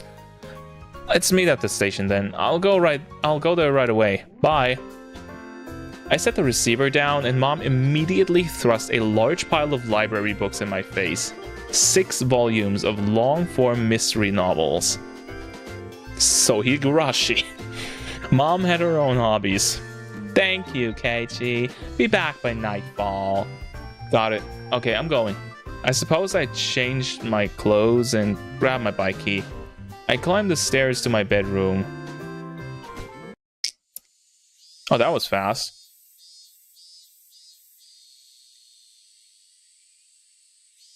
Shion had been waiting for me already, so meeting up was a smooth process. Wow, Mia never keeps her appointments. I mean, honestly. Making my sister the standard for everything will get you in trouble. Shion seemed a little unsteady today. She was drinking with Mion last night, wasn't she? You didn't get any sleep last night either, did you? Don't try and hide it. You definitely went home from school early. Oh, too bad. I've been at home all day in the first place. I'm smarter than Mion after all. Hey, I don't think you can call playing hooky smarter. Oh, I think you can. You absolutely. You should finish your errands first. We don't have that much time. We're going to the library, right? Yeah, thanks. My mom had to return some books today. Is the library far? No, it's really close by. So, I know this might be a weird nitpick, since we have it wasn't super long since the Watanagashi, but notice how we haven't seen both sisters together yet. Like, let's keep that in mind. Because we still haven't really solved the whole mystery of who was who before they actually introduced Shion.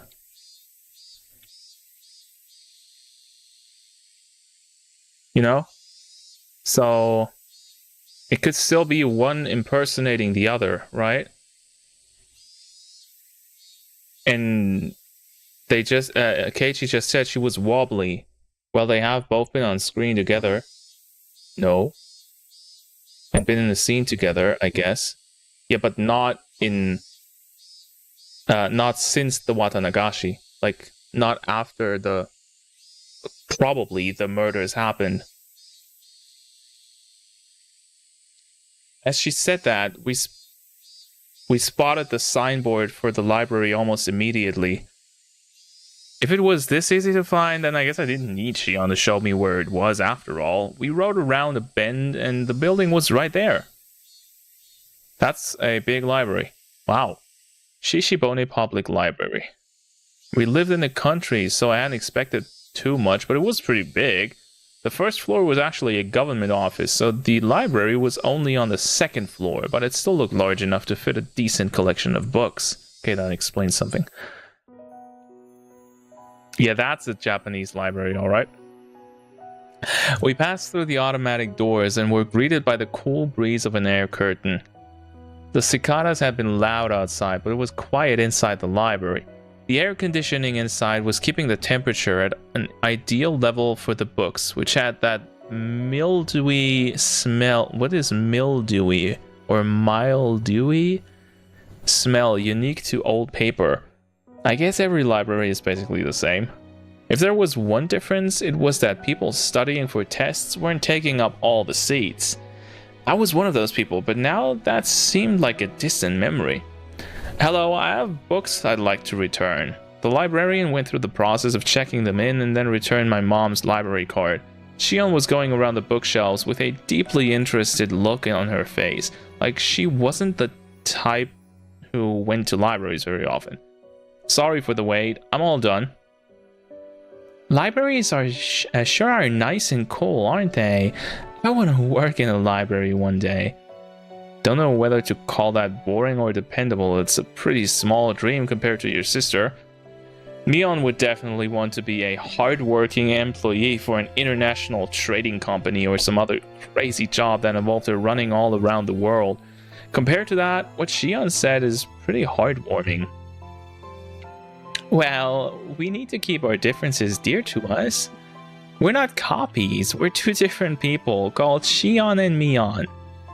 Twins have a lot to think about, huh? Still, it sounds like fun. I don't have any brothers, so there's just me and my parents at my house. Can get a little uncomfortable. It's the same for me. I don't live with Mion after all. Oh, right, she said something like that, didn't she? Why though? Sisters living apart is unusual. We were getting tired of talking while we were walking. This is the same screen as from the police station.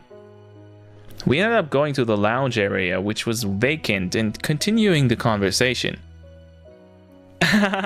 Yes, Mion lives at the main house and I live in Okinomiya. What do you mean by main house? You make it sound like you're nobility. It's just the main house, the Sonozaki family's main house. Mion's the successor, so she lives with Nana. That's supposed to mean grandma, right? And apparently studies all sorts of things as preparation to be the head of the family. Mion, the head of the family? Kind of fit her personality, but kind of didn't too. Kei-chan, you just moved here, right? This won't sound like I'm boasting, but we of the Sonozaki family are kind of personages out around here. Huh, seriously. The word personage didn't really match the extremely sociable air that Mion and Shion gave off. From what Shion explained, the Sonozaki family goes way back to the beginnings of Hinamizawa. After the war, they had a bunch of successful ventures and extended their influence to a wide area. Yeah, persona. They're personas. The Sonozaki house is a foundation under which the entire family cooperates. Though the current family head, Grandma, was the one who built it. The entire family would provide backup to help one relative with a business venture. They were like a huge living company. This let them avoid tax-related problems and help relatives' ventures succeed one after another using large amounts of money. So they're Yakuza, is what they're saying. Like they're literally Yakuza. If you ever go for a walk through Okinomiya, pay attention to the signboards and stuff. There's a ton of shops that are managed by members of the Sonozaki family. They are Yakuza. They actually are. Jesus Christ.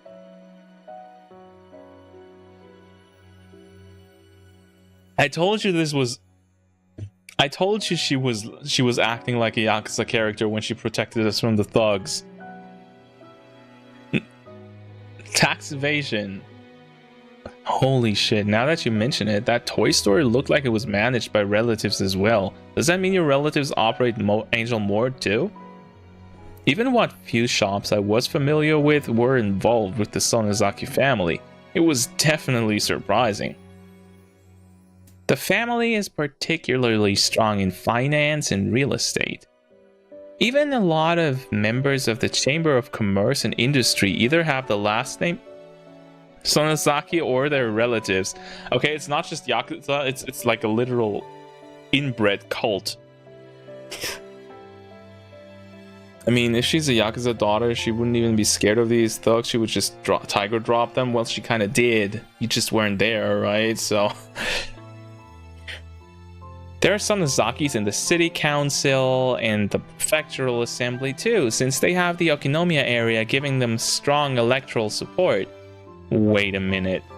This is all escalating pretty quickly. Her relatives operate shops in downtown Okinomiya, and they're especially strong in finance and real estate.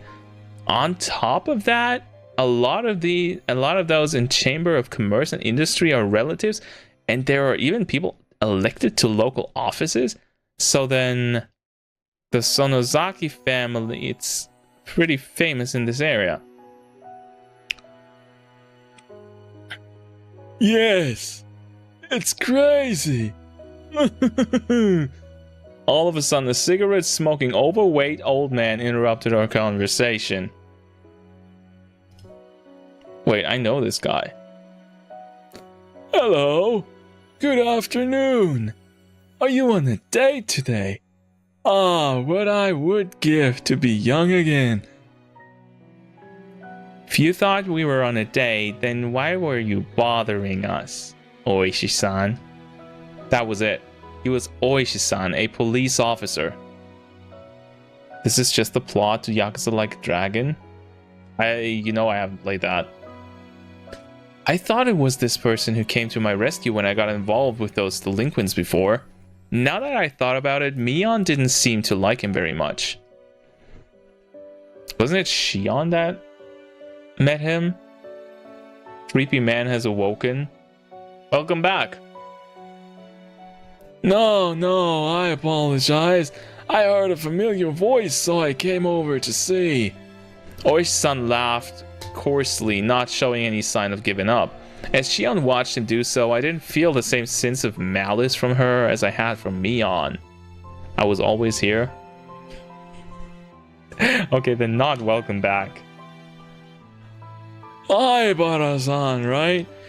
You're one tough guy, two-timing the Sonozaki sisters, are you? No, I'm not two-timing anyone. I turned around to look at Shion and plead for help, but she grinned and maintained her silence. Her gaze wandered. She looked at the clock. I'm sorry, Kei-chan. I really need to get to my job. Huh? Oh, did you? Wait, didn't Shion have something to talk about today? Now this weird man is here, though. The weird man is here. Yep, I'll see you later. Oh, I'll give you a call after I'm done. It'll be okay to call at night, right? Yeah, probably okay.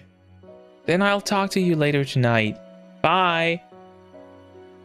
Shion left so fast she was practically running. Weird man is Japanese for Inoji. I mean, if I had gray hair, I wouldn't look that different to this guy, right? It's kind of disheartening. Orish-san was waving at me with a grin. I felt like I'd been left here as bait so she could get away. Maybe she was lying about having to go to work. You're quite the big shot, being so close to the Sonozaki daughters. Maybe I should rethink how I talk to you, too. Orish-san put a coin into a vending machine as he said something a bit appalling. Is iced tea okay with you? Do you want milk in it? Huh? Oh no, I'll put some in then, alright? Here you are. He handed me a cup of tea, filled to the brim with ice, as I looked on absent-mindedly.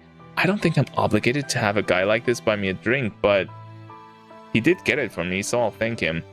Was Oishi-san just killing time? We didn't know each other well, but he still engaged me in conversation about all sorts of dumb things. When I thought back to how I talked with Shion, this seemed like a total disaster. From struggling to keep watching, this game is long, it really is. I mean, we're done pretty soon. Hi, Bara-san. How much do you know about Sonozaki-san?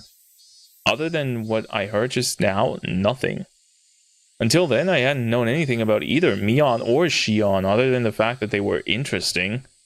I really did only just learn that she was the daughter of some prestigious family. The Sonozakis are a Yakuza group, with this entire region under their thumb. Plus, her father is a high-ranked executive in the XX Yakuza Association. Did you know that? So we were right. They're literal Yakuza. I've been kind of checked out since the end of Watanagashi Festival. I mean, nothing happened since then anyways, except for the revelation that Shion is a fucking Yakuza. What? An executive? Have you ever seen where Shion-san lives? It's the very picture of a gang boss's house. protected by high walls, barbed wire fence, and security cameras. If you have the chance, you should go and visit her. She'd mentioned Mion being a successor, but to a Yakuza group? No. Not at all. A boring old Yakuza group isn't the only thing Mion Sonozaki will inherit. She's inheriting the Sonozaki family itself. I'll leave it to you to mull over what exactly that means. Well, she's basically inheriting, like, the whole region, right?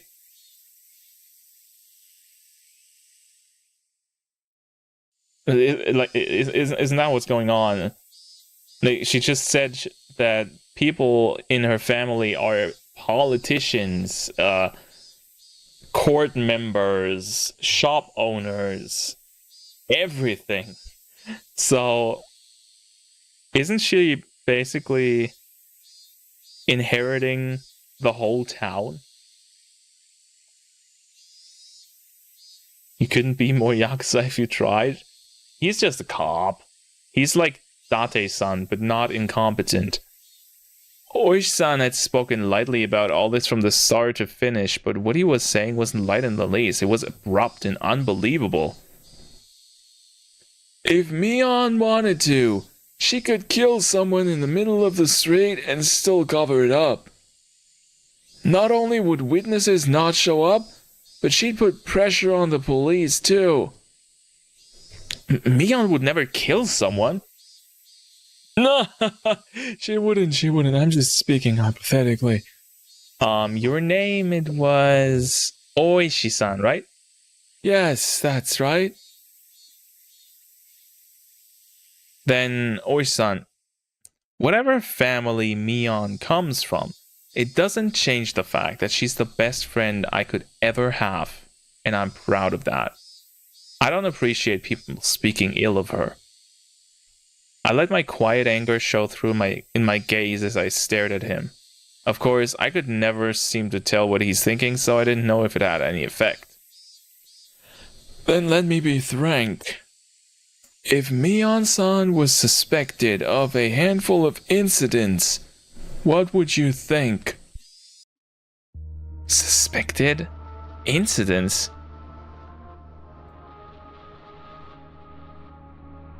You can't just say terrible stuff like that on a whim. Then it would be a misunderstanding, of course. Mion may say some dangerous things, but she's not the kind of person who would do something so awful. Ibara-san, keep your voice down. We're in the library. Oishi-san shushed me, but in a state of heightened excitement as I was, I wouldn't be calmed so easily. Please, calm down. As I said before, the Sonozaki family holds a lot of power in this region, for better or worse. So if anything happens, they would immediately be suspect. I'd appreciate it if you understood that. Well, I know what Oishi-san was trying to say. Combining it with what Shion told me before, the Sonozaki family is huge and controls everything from Hinamizawa to Okinomiya. Mion, meanwhile, is its successor, who apparently holds strong influence over the entire family. Still, that's all? That's the only reason they're suspecting her? I'm just doing my job here. Not to doubt Mion-san of anything, but to clear up suspicions surrounding her. Please think of it like that. He could talk a dog out of a meat truck. He was the definition of a shrewd, unfair adult. At this point, I began to think it was no coincidence I'd met him. Oishi-san, do you need something from me? Yes, I do. Keiichi Maebara-san. He answered in an absent tone of voice. Mion's being suspected of something, and you came to hear from a friend of hers. Me. Is that it? No, that isn't it. I didn't come to talk to a friend of Mion Sonozaki-san. I came here to talk to Keiichi Maebara-san. It probably would have What? It would probably have bothered you had I visited your house. To me? What do the police want with me? Having realized this fake coincidental meeting had me as its target, my mood immediately turned foul. Nah, you don't need to be so tense. Calm down and just answer a few questions. Am I being questioned? Let's call it a chat with a guy you happen to run into. Oishi-san freely suggested that I relax. That said, behind his eyes was a light, which I could only see sometimes, that was sharp as a hawk. If I tried in vain to run away, he might actually take me in and bring me to an interrogation room or something. That was an undoubtedly unpleasant thought. You had a roaring good time at the Watanagashi festival last night, didn't you? Don't beat around the bush, please. I can't do small talk right now. Last night during the festival. Did you see Jiro Tomitake-san and Mio Takano-san? Gulp. I could plainly feel myself give a start. Where did I put those pictures? Oh, here they are. He opened a small notebook and removed 2 photographs. I didn't have to look. Well, who knows? I might have seen them around. I don't remember. I was asked the same question for the second time today. I gave the same answer for the second time too. Your memories are blurry. You couldn't have possibly been drinking or anything. Here too, I got the same answer as I had from Mion. I realized he wasn't taking my vague reply well. Why is he asking me the same thing Mion did? The dark feelings I had nearly forgotten due to my conversation with Shion came rushing back in a hurry. Well, he did say the police are basically in the Sonozaki family's pockets, right? So maybe she told him to talk to Keiichi and find out the truth.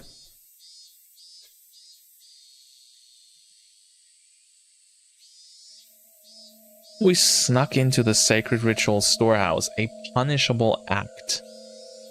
It was on a tiny impulse. While it might not count for much now, I do feel sorry about it. Wow, he never looked that mad, I think. I'll ask you again. Did you see Jiro Tomitake-san and Mio Takano-san at the festival last night? His tone was soft, but there was a dreadfulness in his voice, clearly different from the first time he asked. I'm scared. That was exactly how I felt. Even if you repeat the question, my answer won't change. I don't really remember. There wasn't any better answer I could give him. I didn't have the balls to say I didn't see them, nor the courage to admit I had. I see. I just thought that maybe I'd get a different answer if I asked a second time. Didn't Mion also say that? I'm too scared to look Oishi-san in the eyes. I'll change the question. Come, Maebara-san. Relax. Oishi-san grabbed my shoulders and squeezed them as if trying to give me a massage. It mostly just hurt though. Still, why would he ask the same things as Mion? If he's asking the same things, then the next question must be...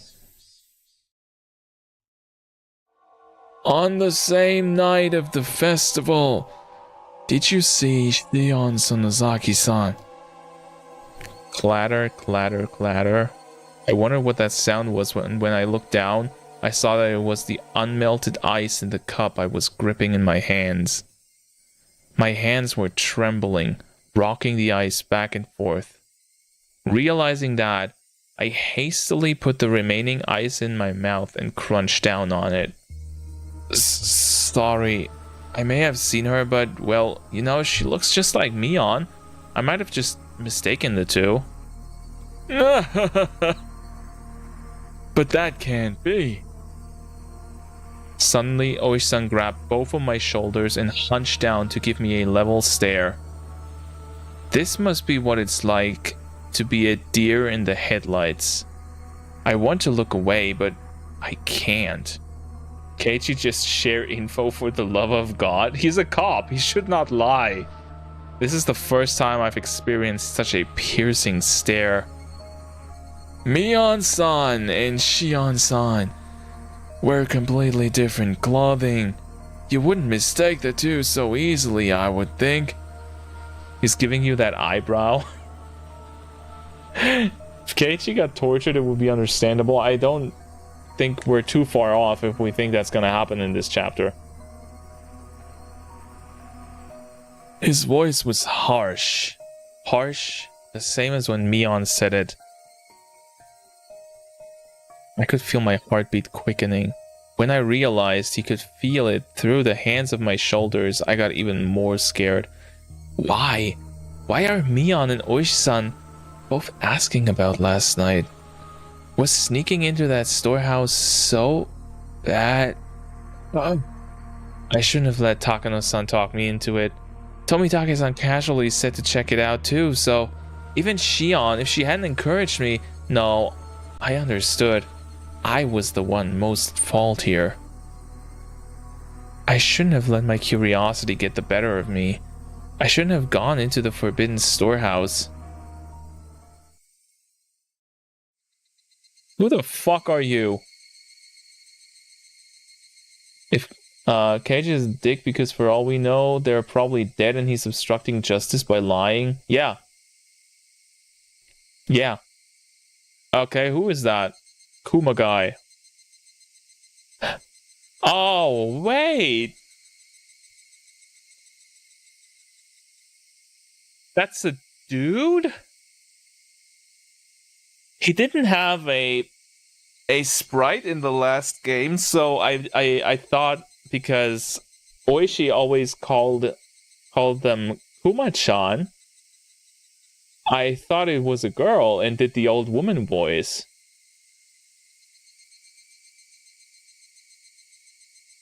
I'm gonna keep doing it. Welcome back, Chip.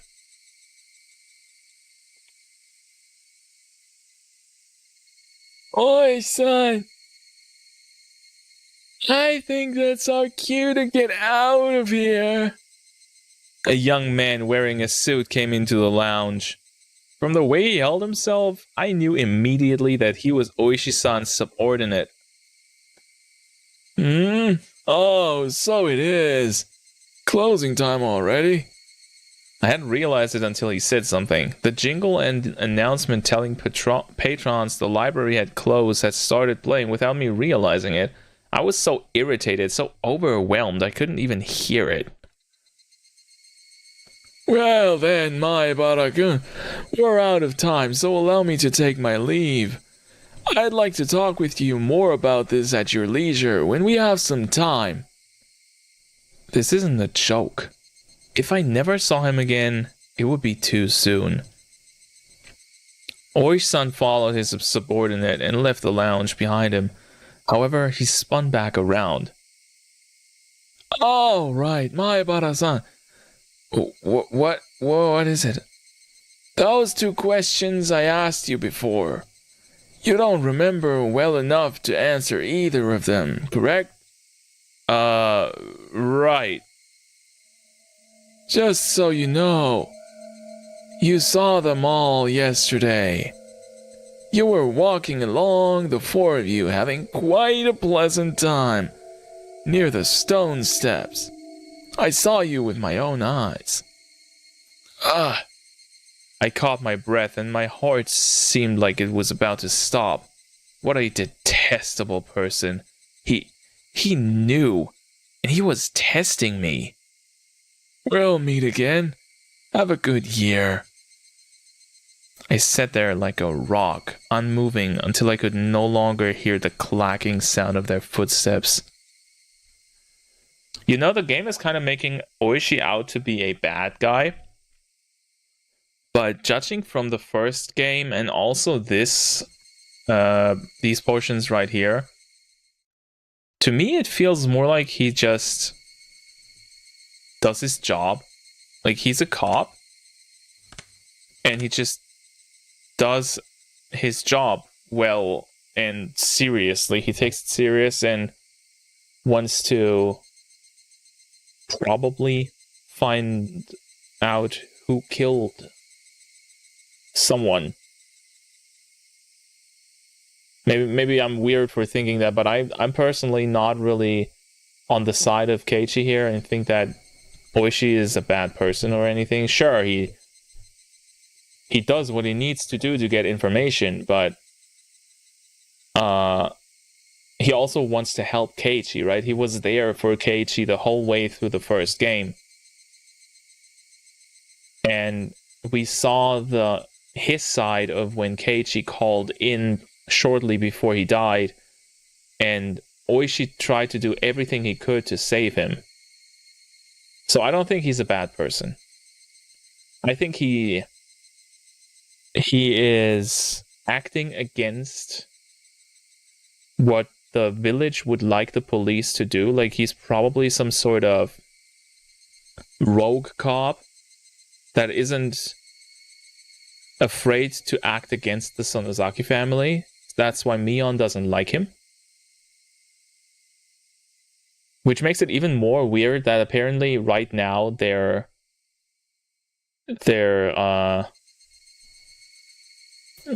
what they are doing is kind of aligning, since both Mion and Oishi do the same thing. Oishi ain't bad in the slightest. He just has the ability to see through Keiichi like an X-ray. Not just Keiichi, like, remember how he saw through the gangsters, through those thugs, and easily found out that they stole the bikes? This dude is a really, really smart guy. Like, seriously, he's very, very smart. And honestly, probably one of my favorite characters in the series so far. Alright. As you might have noticed, I've saved because this was a pretty decent place to stop, and it's getting pretty late. So, that was a thing. Him and Mion are probably the best ones. I think Shion is also a very good addition. Yes, she's a bitch, but from the pure point of making the story more interesting, I think Shion was a very good idea. So, I like them. I like the Sonozaki twins. I like Oishi. I like Rika, but I think she has a lot to hide.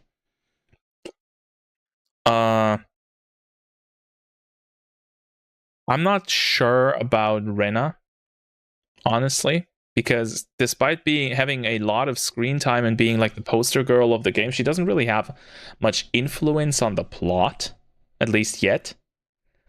Sadako can drown in the swamp. And other than that, we don't really have a lot of interest or important characters so far, right? Favorite character is the Invisible Principal. Yeah, I like him as well. I don't really like any of the kids, and I don't like Rena that much. She's just kind of boring. I think Rena will become more important down the line. Or they all will, probably. Because I think Rena had the problem that her game, the first one, wasn't just her game, like this is now Mion and Shion's. It also was the introduction game to the series, so they had to take a lot of time from that. You know what I mean? So they couldn't properly take the time to characterize Rena as much as they are doing right now for Mion and Shion. So I think down the line, Rena will be more fleshed out. But right now, I can see your point. She's kind of boring.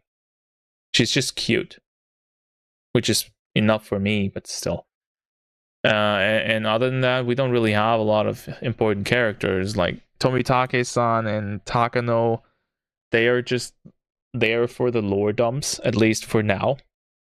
They acted like they were the sacrifices in the first game, and apparently as for the second game as well, so maybe they always die. I don't even find Rena cute except for the beret. No, she's cute. Yeah, I think she's cute. But yeah, I'd say my favorite characters so far is Shion, and Mion and Mion and Oishi are tied for second and third, I'd say. But I'll judge that after finishing this game, so we at least have 2 of the 8 games under our belt. And we'll go from there. But for now, we're done for today. Honestly, I've got to be real. Not a lot happened today in that whole time. Like, we went into that storehouse and that took ages. So I don't know. I feel like the writing kind of went back to the first game where they took a long ass time to say not that much, where it was better in the beginning, but it also feels like it's gonna pick up very soon. Well, like with the murders happening and stuff, and now the groundwork being laid. So I'm still excited for next week. Anyways, I think this was still more interesting than the first game. Spent too long on some random torture devices. Yeah, that section could have been cut like in half. But it is what it is. We got through it, and we're gonna get through the rest of the game, and it'll probably be great. And then we're getting to the third game and having like 20 hours of Sadako. My voice cords are already very scared if I have to voice Sadako a lot, because right now she doesn't really have a lot of screen time. But that's a worry for another day. For now, I thank you guys for being here. I hope you guys have a great weekend.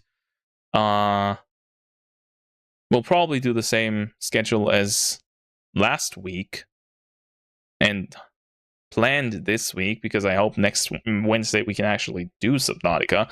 But if something changes, I'll let you guys know. We can just skip the third game. No, because the funny thing is, I've had a lot of comments on my playthrough for the first game, and a lot of people told me that the third game made them like Sadako, and they hated her before, so I want to know what's up with that. I need to know. And also, apparently, they are not that long. Like, the first 2 games are apparently, apart from the last one, the longest in the series. So, that's something. But we'll see. Have a good weekend. Thank you for being here. I'll see you soon. Goodbye.